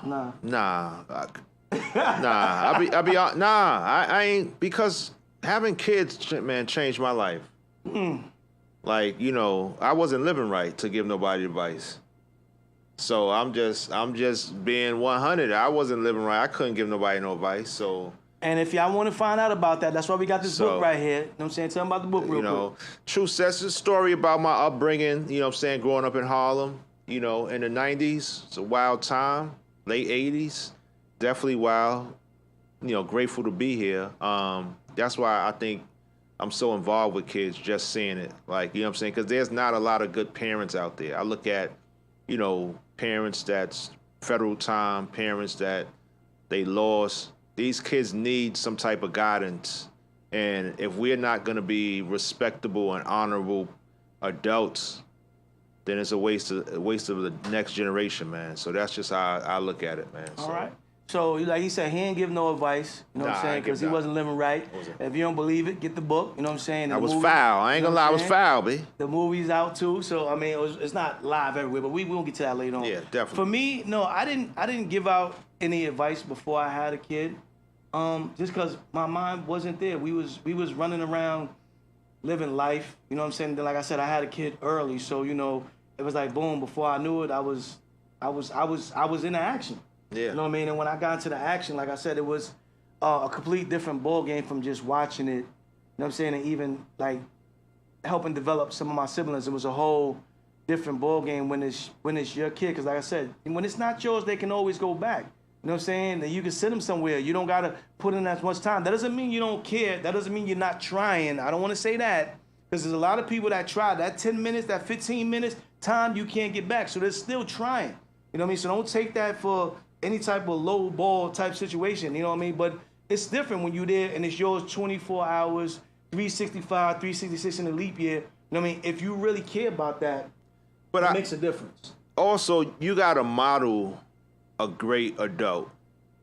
That's like, you know, because you could take advice from a crackhead. Yeah. Hey, some crackheads, we know what they're talking about, though. Yeah, but you got to model it. They'll get your carburetor going again. You know, so because kids need something to look to. Yeah. This is what, you know, the mentoring piece is big. It's a lot of kids, aspiration and respect is two different things. Like, you know what I'm saying? You can have aspiration to want to be LeBron and somebody else. But if your father was putting in that work every day in that household, your mother, you respect that parent. I like how you put that. So it's two different things. So I believe people have to model. If you're going to give advice, you got to be modeling the advice you give. The advice you give. That's just my personal thing. I like that. I like that. So what do we tell our child, right? Our children in our community who aspires to be like this, how would I say, this mixed race person that lives way far out in the community, or do we tell her to listen to Double Buns Betty who lives around the corner? I say do both. Do both because we need to understand both. We need to understand our enemy, same way we need to understand our friends. Okay. You know, like and you have to make your own decision because whatever decision you make, you got to live with that. Yeah. Like you can learn from, you know, Double Bun Betty. You understand? Or you learn from, you know, the village. I was speaking to a gentleman the other day, and he said the suburban kids is the last savior of young people. Wow. Because he don't have any hope for kids in the inner city. Yeah, inner city just feels different. You know, he was different. talking about the resources, the education, yeah, the systems that's already in place. And, you know, I felt a little type of way about that because I'm in the inner city and I'm trying to save kids every day. But I get the point that he was trying to make. And, you know, that's why I say you have to be able to learn from both. Both. And, you know, that's why you need, you know, a solid system when it comes to your parents to be putting you in those situations so you can see that there are two sides to the coin. Because a lot of times you only see one side, so you think that that's the only side that there is. You know, and when we went to A&T, you know, that's what my daughter got to see when we was out there. The other side. I had to learn how to talk when I was out there, not because of my vernacular, but the kids look so big that I was like, yo, there's no way this kid is 15.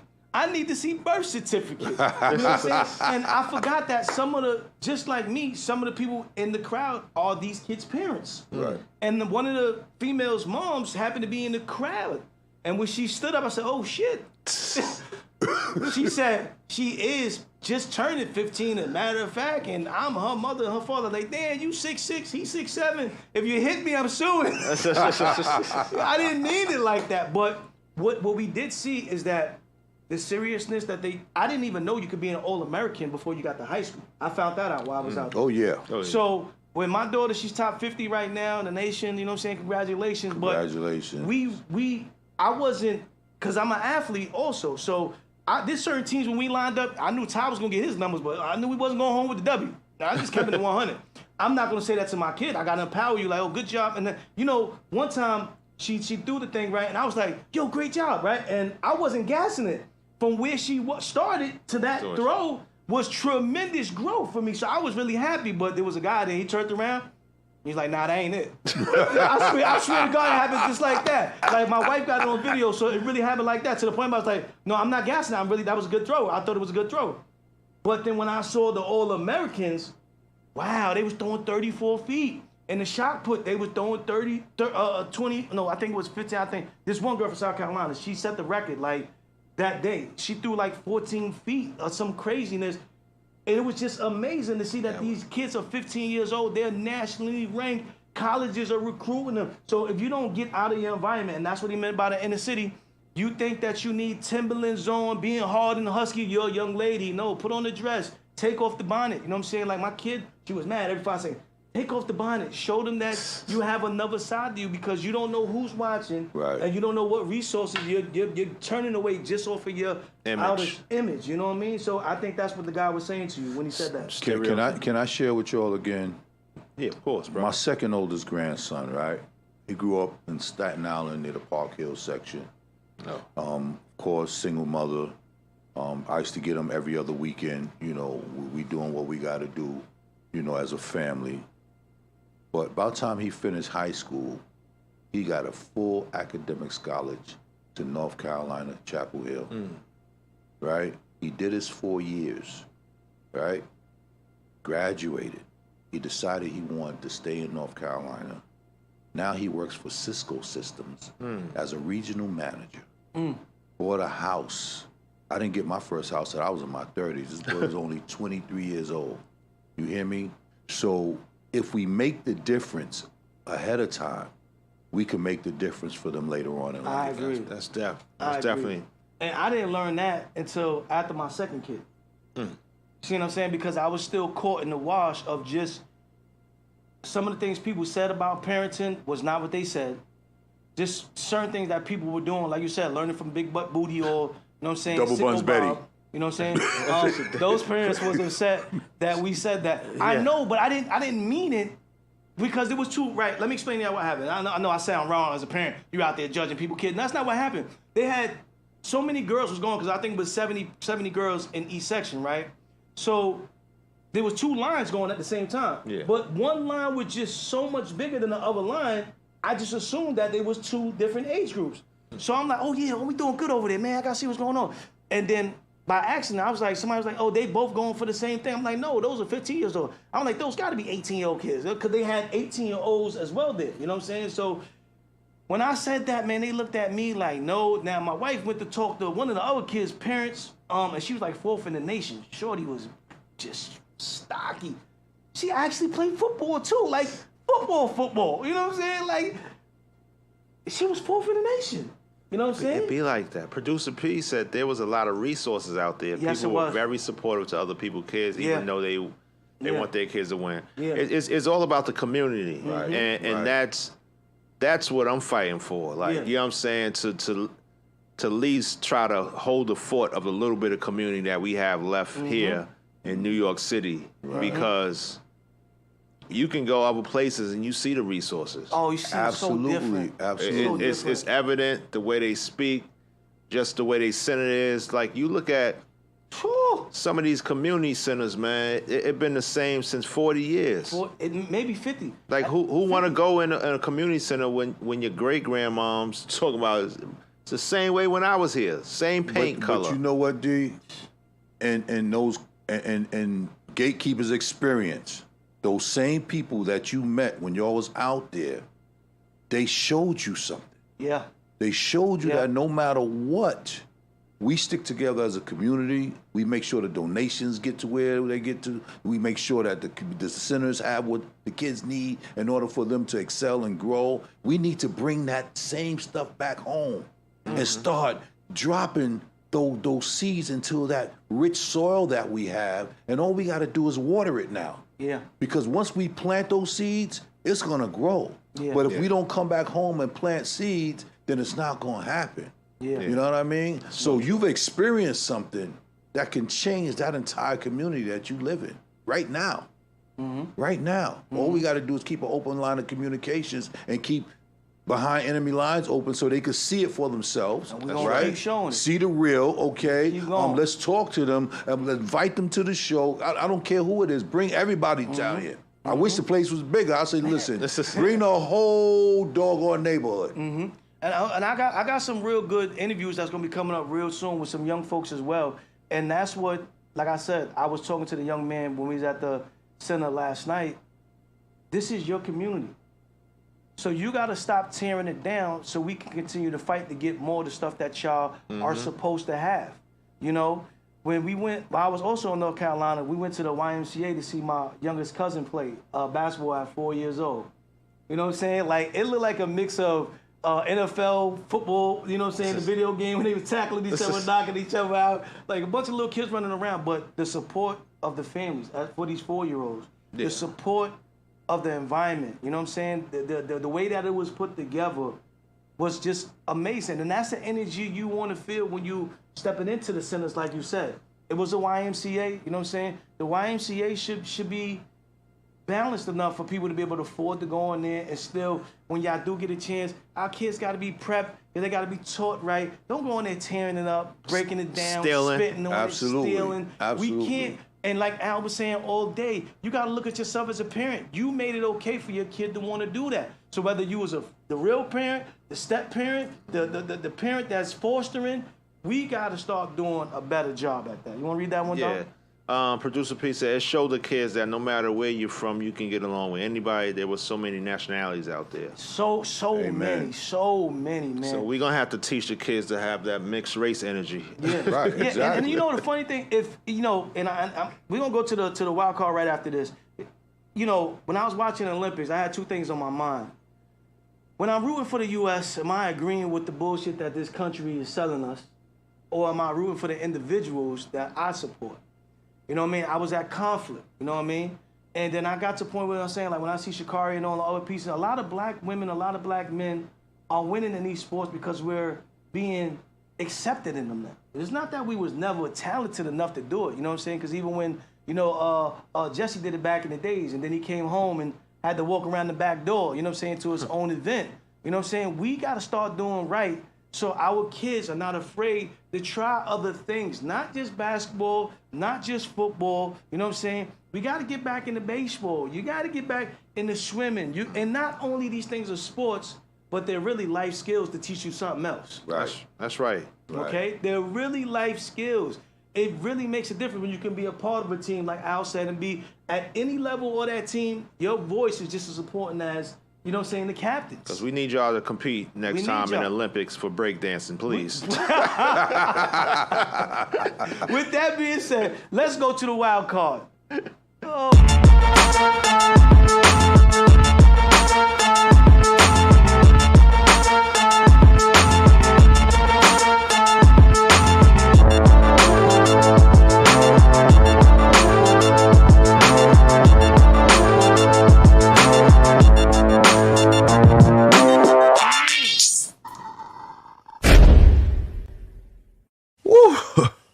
That was the best I ever had, if we being honest. I bet. So, how was it for you? It was okay. Okay, like, that's it? I just went crazy. I put you in different positions, like... That was, like, crazy for you? Yeah. Oh, okay. It was okay. Let me take a different approach. 1 to 10, what would you rate me? 1 to 10. Like a good...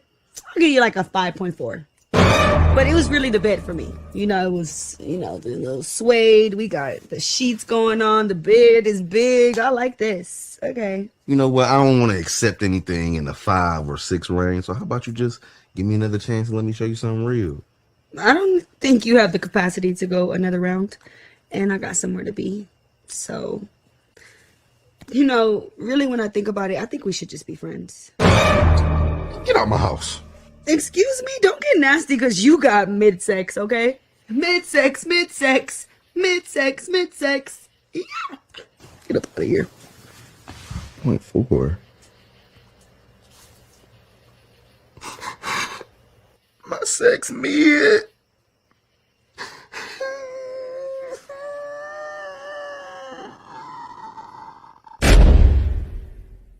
Woo. Shout out to Nelly. I'm going to let you open up first, chorus. You know what I'm saying? Because he got the D in front of his joint. Chorus, D. Have you ever been in a situation, and we want to hear from y'all in the comments. Don't lie, ladies and gentlemen. Don't lie. Have you ever been that person that you thought you did your diggity thing?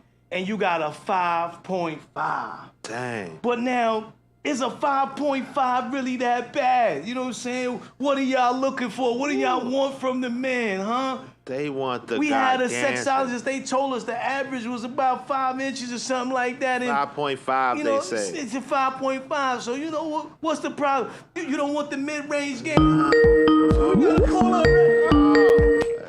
Calling you live on Behind the Enemy Lines with Gatekeeper and D-Chorus. Who's this?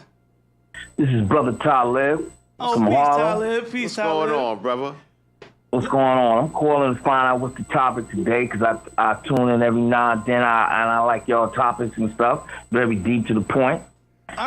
All right, Well- cool. We're going to give you something right now because you were supposed to be in the pressure check. We sorry we're a little bit off schedule. But I got my man D-Chorus. We got like 3 topics that's on right now. I'm going to let him bring them to you. Have you ever been told that your sex is mid? Whoa! 5.5 Yes. range. Yes? You said mint? Mid. Like regular. Below regular. You know, like the Reggie used to No. smoke weed. No. No? No. So have you ever been with a female and her joint was mid and she thought she was all that? Yes. Tell us about that experience and how did you break it down to her? Well, before we even got to that, she was like, listen, I'll put it down, this, that, and the third. You know, once you get some of this, it's going to be on and popping. And when it happened, it wasn't all that. Did you tell her? Did you tell her it wasn't all that? Nah, I ain't want to hurt her feelings. I ain't want to hurt her feelings. But you got another brother out there getting mid. You were supposed to help her work on the game. Oh. Yeah, but you right. But you know, unfortunately, I ain't gonna say some. All deal with feelings and emotions. So I ain't wanna. You know what I'm saying? Oh, you tender D Tony. All right, you know what I'm saying? Okay. I got you, B. I got you, man. Don't To worry the next about it. question, good brother. We got another one for you before you go, right? If you was in a relationship, your shorty stepped out, whatever the case may be. Now you in love. This is your connection. This is your partner. This is your rock. Would you be able to stay if she came home and told you the bread is in the oven, but you ain't the baker? Nah, I got to go. But this is your I got to partner. go. This is your life connection right here. Listen. I'm a Scorpio. I'm a sensitive dude. I ain't got time for that. I got to go. There's no way you can negotiate. Nah, nothing? what am I saying? What am I saying for? That's your love. Man, listen. Life goes on. But Life goes on, man. She want to go on with you. They say that women tend to stay if we step out and have a baby. So why can't the men stay if they mess up? Well, honestly, if I was in a committed relationship and I stepped out and I had a kid, I don't expect her to stay with me because I violate her trust, her love, everything. Okay. You feel me? I feel you. I respect that. Respect that, OG. Yeah, I respect that. Cause at the end of the day, she gonna bring that up. She gonna throw that in my face. Every now and then, this, that, and the third, whatever. Nah. Got you. Nah. Listen, I appreciate these topics because they caught me off guard, but I think I'm gonna have to start calling it on right. Yeah, thank you. We appreciate that, man. Definitely, man. Because the reason why I say that, because I'm an old timer, OG, and you know, old timers, they don't like to deal with certain things. Man, listen, it is what it is. Okay. So I appreciate your topics, your platform. Keep doing what y'all doing, and y'all will hear again from me again. All right, Thank you. good We brother. appreciate Thanks. you. Appreciate that, brother. Yeah, he said, All right, peace and blessings to y'all. Punch the ticket. I'm out of here. Ain't nothing to talk about. All right. All right, peace. One. Yo. Oh, man. The mid. Mid-sex. Oh, no. And she made a song about it, and he cried. He needed to cry. Yeah, I mean, mid-sex. Mid-sex. What? I had a shorty tell me this was a mistake in the middle of sex. Wow. Oh, my God. 5'4", I'm getting the honey pack. That's right, Kai. Get the honey pack. Get the honey pack, Kai. Oh, man. Oh, man. How would you handle that, D? Well, hey, at least I hit it. At least I hit it. Like, you know what I'm saying? I gotta go on, man. Like, you know what I'm saying? It's you know, with my second book, I got a theory going on about sex, right? I think that either gender, just want to keep saying, right? If you start out too early, you might blow your pistol. You understand what I'm trying to say? Meaning that it don't matter what go on there. Faith, perfect example. Right. Faith said she needed at least 10 because she was doing it early. She had a lot of partners. So the average guy ain't gonna work for her. And that's to go the same way with the guys. If the guys started early, they used to a little freaking, they might gotta need 2 women now or the extreme. So if you started early, your piston might be blew out. So in other words, you're saying you should wait till you're of age before you get your driver's license, then you buy the car. Yeah, yes. And get regular oil changes. I would say ain't nothing wrong with starting out with a hoopty first before you move up. You know, learn how to drive. You know what I'm saying? Get a feel for it. But just think about this. How many people were wilding during the Freaknik, the bike rallies? I never got to go, man. You know, 2 and 3 people at a time. That was a good thing, man. Sandy, he got his feelings hurt. He got his feelings hurt. He thought he was doing it too. He was sweating. But now, you know, let's put ourselves in the guy's shoes for a second, right? Okay. I mean, we are men, but let's put ourselves in the shoes for a second. I've never got a bad complaint. You know what I'm saying, that I know of, you know what I'm saying? So if there are some out there, y'all can come to the front of the congregation and we can talk about it, you know what I'm saying? I always hope to get 10s, but then I heard that women be lying and faking sometimes, so maybe I didn't get some 10s. So I had to ask myself, where do I think I range? I think I'm a solid 8, you know what I'm saying? But if I got a 5.4, I still didn't fail. You got a 5.5, you didn't fail? It's out of 10, a 5.5 out of 10. Is that really that bad? That's kind of bad. At least get a 6.5. Like, you know what I'm saying? At least 6.5. 5.4? Oh, that's not even, that ain't even real. Listen, in my day and age, we went to school with cats who always fail class, but they tend to graduate. That's what I'm talking about, Al. That's what I'm talking about. That's why I say, Al, at least he hit. At least he graduated. He graduated, That's all that matters. At least he say, hey, he could take his graduation hat off and throw it up in the air. Throw it in the air, you know what I'm saying? Don't catch it, though. Don't catch it. You ain't that cool. You're mid, you know what I'm saying? Oh, my God. Yo, I don't even know how I would react if a girl told me I was mid, like, right after. Especially I'm sweating and all that. It don't matter. Producer P said, it don't matter when you start. It's the other person started before you that you're going to get judged, and you can't lie about it because they're going to know. Well, I don't know. Unless somebody tell you they a virgin, and even when you getting virgins, you just got to believe they word. You know that's not what we mean, Producer P. We mean that for the women, they ain't got no walls. Ooh. That's so his 5.4 really could have been an 8, but he wouldn't have known because if she ain't got, she ain't get that vinegar first, Yeah. But you know what? If you're a construction worker, you know how to lay the foundation. That's what I'm talking about. And put the brick and mortar together, and you'll build that wall up. Hey, man, I got my hazmat, my CDL, you know what I'm saying? She going to get that person an 8, Al, not a 5.4.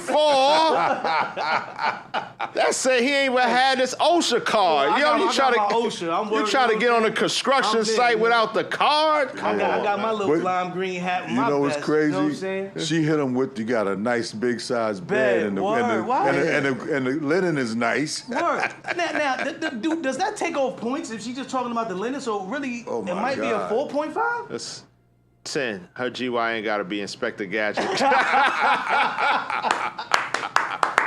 That's what I'm talking about. Well, she gave him credit for the amenities. You know what I'm saying? The ambiance. But the ambiance should have got you a 5 anyway. The ambiance should have got you a 4 to a 5 anyway. So did that mean he's really only a 0.5? Oh, that's what I'm saying, Al. Like, but that's really what she said? But just think about it. A couple of weeks ago, when y'all showed the other video about homegirl that was going to cheat on her man, he ain't have the package. So that might be a new conversation down the line. I'm just saying, I looked at it like the NBA, man. If you had a mid-range game, you could have a good 20-year run in the league. You know what I'm saying? Like, everybody can't Steph Curry. Everybody can't be Shaq Diesel. But just think, you know what I'm saying? Like, but still, but you know what, Gay? I hear what you're saying, brother. But see, it's two sides to this coin. Either you package or you organic. Whoa, break it down for them, Al. They might not know what organic is. So organic is you naturally wealthy. Oh, right? that's nice. ain't no ingredients or nothing, you know. How you say that come to America? My father bless me. Right. But the organic, you had to grow into it. And find something that you could fit into.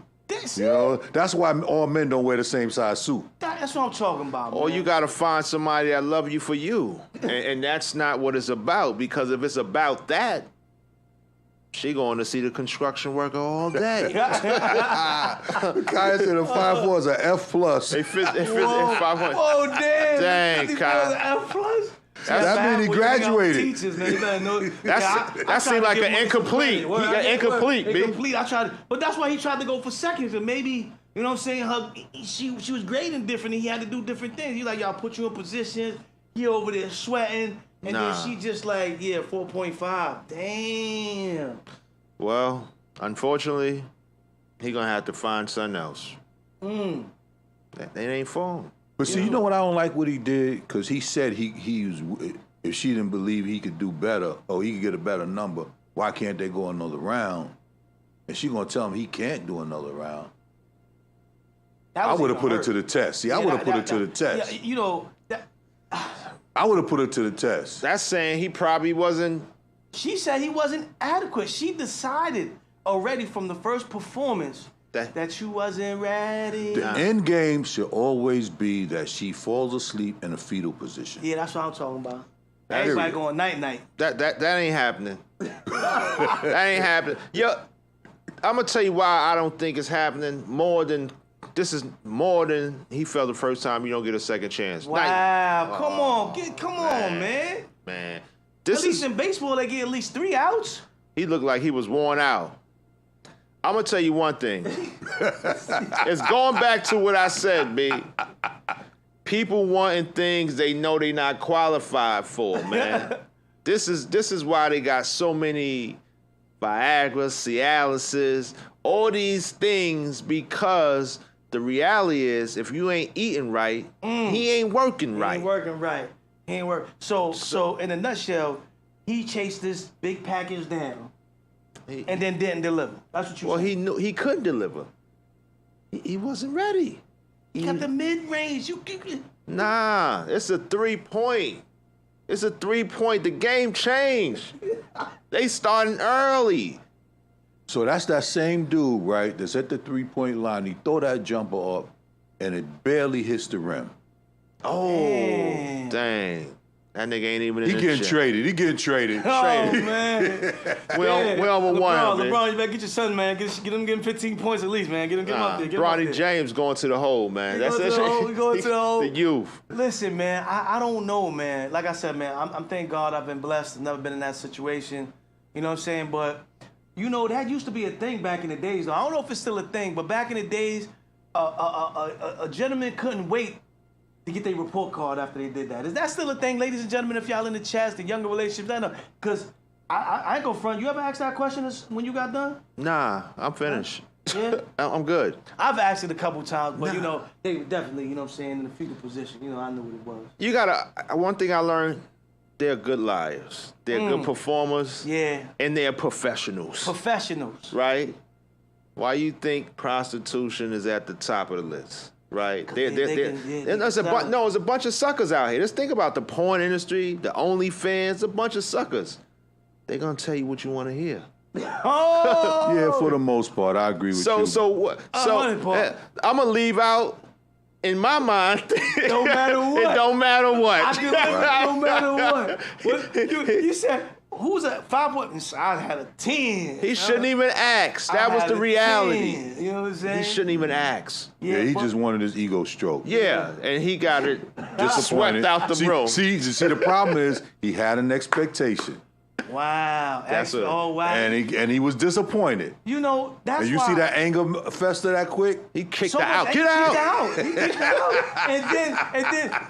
And then he started crying. You know what I'm saying? After she left. That's why I love doing podcasting, and this is what I felt the first time I came in. This show was not scripted, but notice how everything that we talked about weaved into each other from beginning to end, from topic to topic, feelings, emotions, like you said, expectations. Yeah. Was all weaved in organically. This is what I like about podcasting. That's it, B. This is what I like about it. What Kaya talking about up there? Go ahead, D. Once I lasted 30 seconds and had no recovery, she liked me though, so I got another shot in Kool-Aid, man, them walls. That's what I'm talking about. Okay. So at least he made the clock 37 seconds, you know what I'm saying? I mean, Damn, that must have been some fire, Kai. Some fire. 30 seconds, or you were just 14, huh, real? Yeah, how do you know, hey, Kai, how you know it was 37 seconds and not 7? Yeah, hey, because like Cat Williams said in his last stand-up, not the last one before that, you got to count your stroke count. 1, 2, 3, 4, 5, 6, 7, 1. Hold, you know what I'm saying? The 37 count. At least. Oh, man. Ladies and gentlemen, at this time, we're going to go into the Chucky's Cut. This is the segment where we let independent artists send their music in. And y'all get to vote to keep or kill, you know what I'm saying? Crowd.live. Like I said, ladies and gentlemen, share this with somebody. This is open to everybody's spoken word. No vocals on the track at all. You know what I'm saying? Whatever you do, send it in MP3 style. All we need is the song, artist name. You know what I'm saying? Ladies and gentlemen, crowd.live. Go there right now and then come back to vote. Okay, we got the code P as in Paul, G as in G, 7, G as in G again, 6. Vote to keep or kill this track. We got my brother Ant Diggity in the building. Song So Horny. It just happens to go. It's organic. It's so organic. horny. And you got that mid-game. So horny.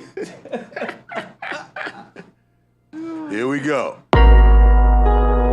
Every time I close my eyes, wake up feeling so horny. Yup. So horny. Okay. Touch it, don't rush it. Lay it down in different ways. Ready for the main event, like I'm about to hit the stage. Licking on your lips, miss, this is just for taste. Outside or inside, I'll let you pick the place. Sitting on my face, wait, can't breathe, bad heart. Unleash your animal, I'm out, Kevin Samuels. Riding manual, got me coming automatic. All your exes in rehab, we all some addicts. Pornographic daydreams, guess who starring you? Couldn't put in words what I start to do to you. Bring out your ugly faces, far from beautiful. Talking threesomes plus ones, I might need 2 of you. Back shots, reminisce, come shot, picture this, Pornhub, membership, skirt down, I'm entering. Ideas of sex, I got now and next. Once I send a text, what's a synonym for wet?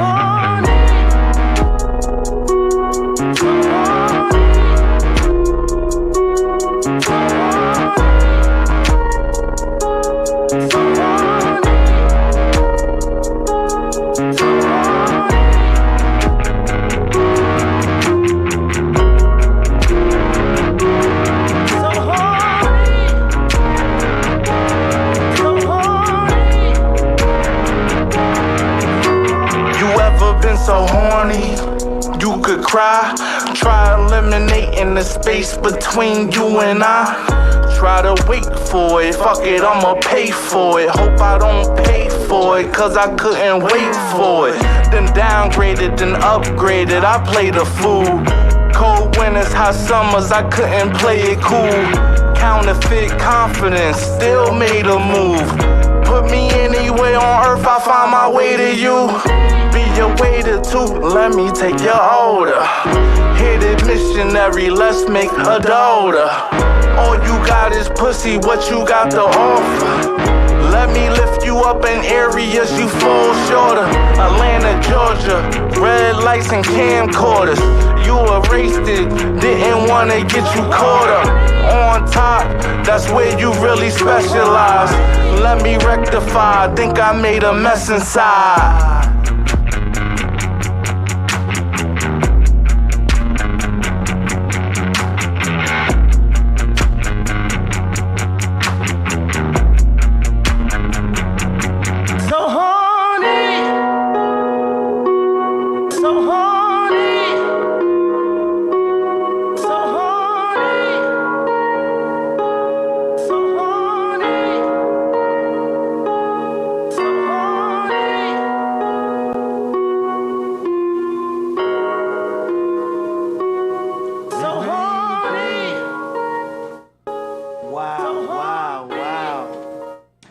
welcome back, ladies and gentlemen. Yeah. And I don't care if y'all believe me or not, but I'm going to say what I'm going to say. Nobody knew Aunt Diggity and Kaya did not get the topics for this week. They wasn't involved in this show. Wow, that's crazy. Email came in and I saw the title of the song. I said, you got to be kidding me. Because I know the topics that we was touching on in the wild card. And then I didn't listen to it until just now. And it touched everything for that young man that got that 5.5. Mid. That 5.5, you got that mid-range. He showed you how to work on your free throws and your layups, you know what I'm saying? So you can get it right, get you an 8 or 9 out the game. Or, like you say, pay for it. Pay for it. But he said he hope he don't have to pay for it because he didn't wait for it. You know, it's crazy how, you know, this show just really merged together with all 4 parts of the show today, man. I'm so proud. I'm going to go back and watch this a million times. Ladies and gentlemen, y'all get the vote to Keep a Killer track. And I didn't know it was produced by Kaya as well, you know what I'm saying? So congratulations, Kaya. He said he's been working on the new aspect in the journey of becoming a producer as well as an artist. Aunt Diggity said his email is open, you know what I'm saying? So y'all can DM because he's so horny. Go ahead, ladies. He's waiting, you know what I'm saying? I mean, last show, Kaya said that he was Lady B style, you know what I'm saying? So he liked that. He like it crazy and all over the place. So make sure y'all do that.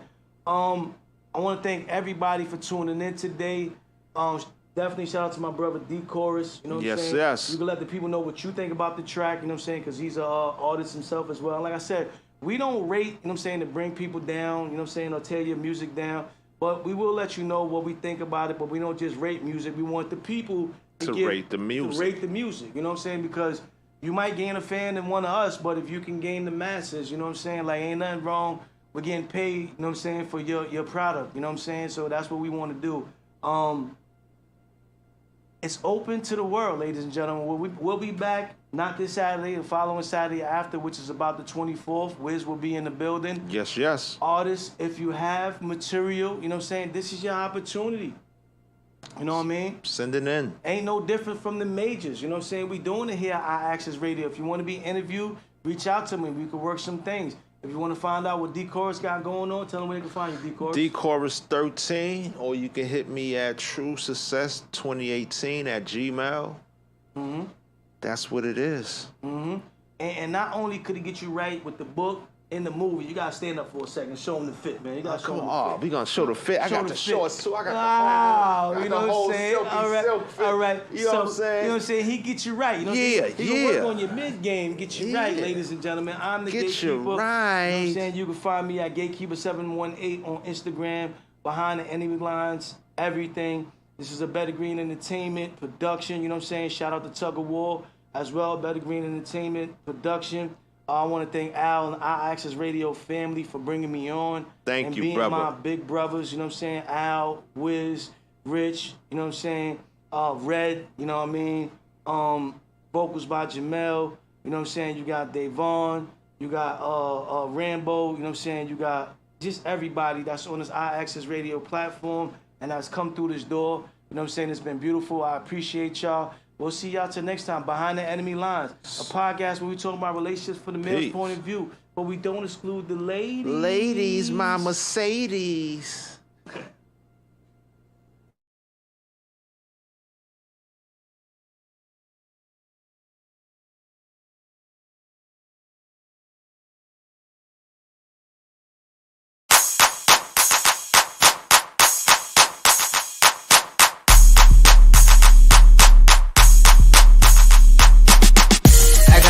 Thing on the east side, I gotta do my thing on the west.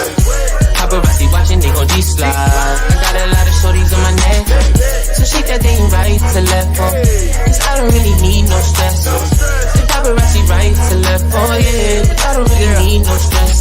Bend it over, I'ma hit it like a homer, more straight face than poker. She's a smoker, me before she roll up, and she ain't never sober. She wanna wait, I can tell she Caribbean. The licks charge her body, that ass off like lithium. Serve them yeeks up on the platter, move that ass all around, cause the size don't matter. And I need that right now, don't stop, give it to me like right now. I'ma flip you, put your legs up and tie you down, and you know we gon' go like 4 rounds. I gotta do my thing on the east side. I gotta do my thing on the west. Paparazzi watching, they gon' G-slide. I got a lot of shorties on my neck, so shake that thing right to left, oh. Cause I don't really need no stress. The paparazzi right to left, oh yeah. Cause I don't really need no stress. I just be pouring the wine. That bitch don't think that she fine though. I got that white bitch albino. I'm in your bitch like a gyno. I be the one with the hoes. Sticks, I be fucking with those. I just be moving the white. She gon' stick that in his nose. Left, right. I like the way you moving. Tonight's a good night, and your body's what I'm doing. It's young dice, I ain't really with the stressing. I'm taking you to the crib and use sex as a weapon. So many hoes, I don't know which one I'm choosing. I'm looking for a bitch I could give a good bruising. The one with the cake that'll make the earth shake. Jiggle, jiggle, jiggle that shit in my face. And I need that right now. Don't stop, give it to me like right now. I'ma flip you, put your legs up and tie you down. And you know we gon' go like 4 rounds. I gotta do my thing on the east side. I gotta do my thing on the west. Paparazzi watching, they gon' G-slide. I got a lot of shorties on my neck, so shake that thing right to left, oh. Cause I don't really need no stress. The paparazzi right to left, oh yeah. Cause I don't really need no stress. Right to left, right to left. Left, right, left, right.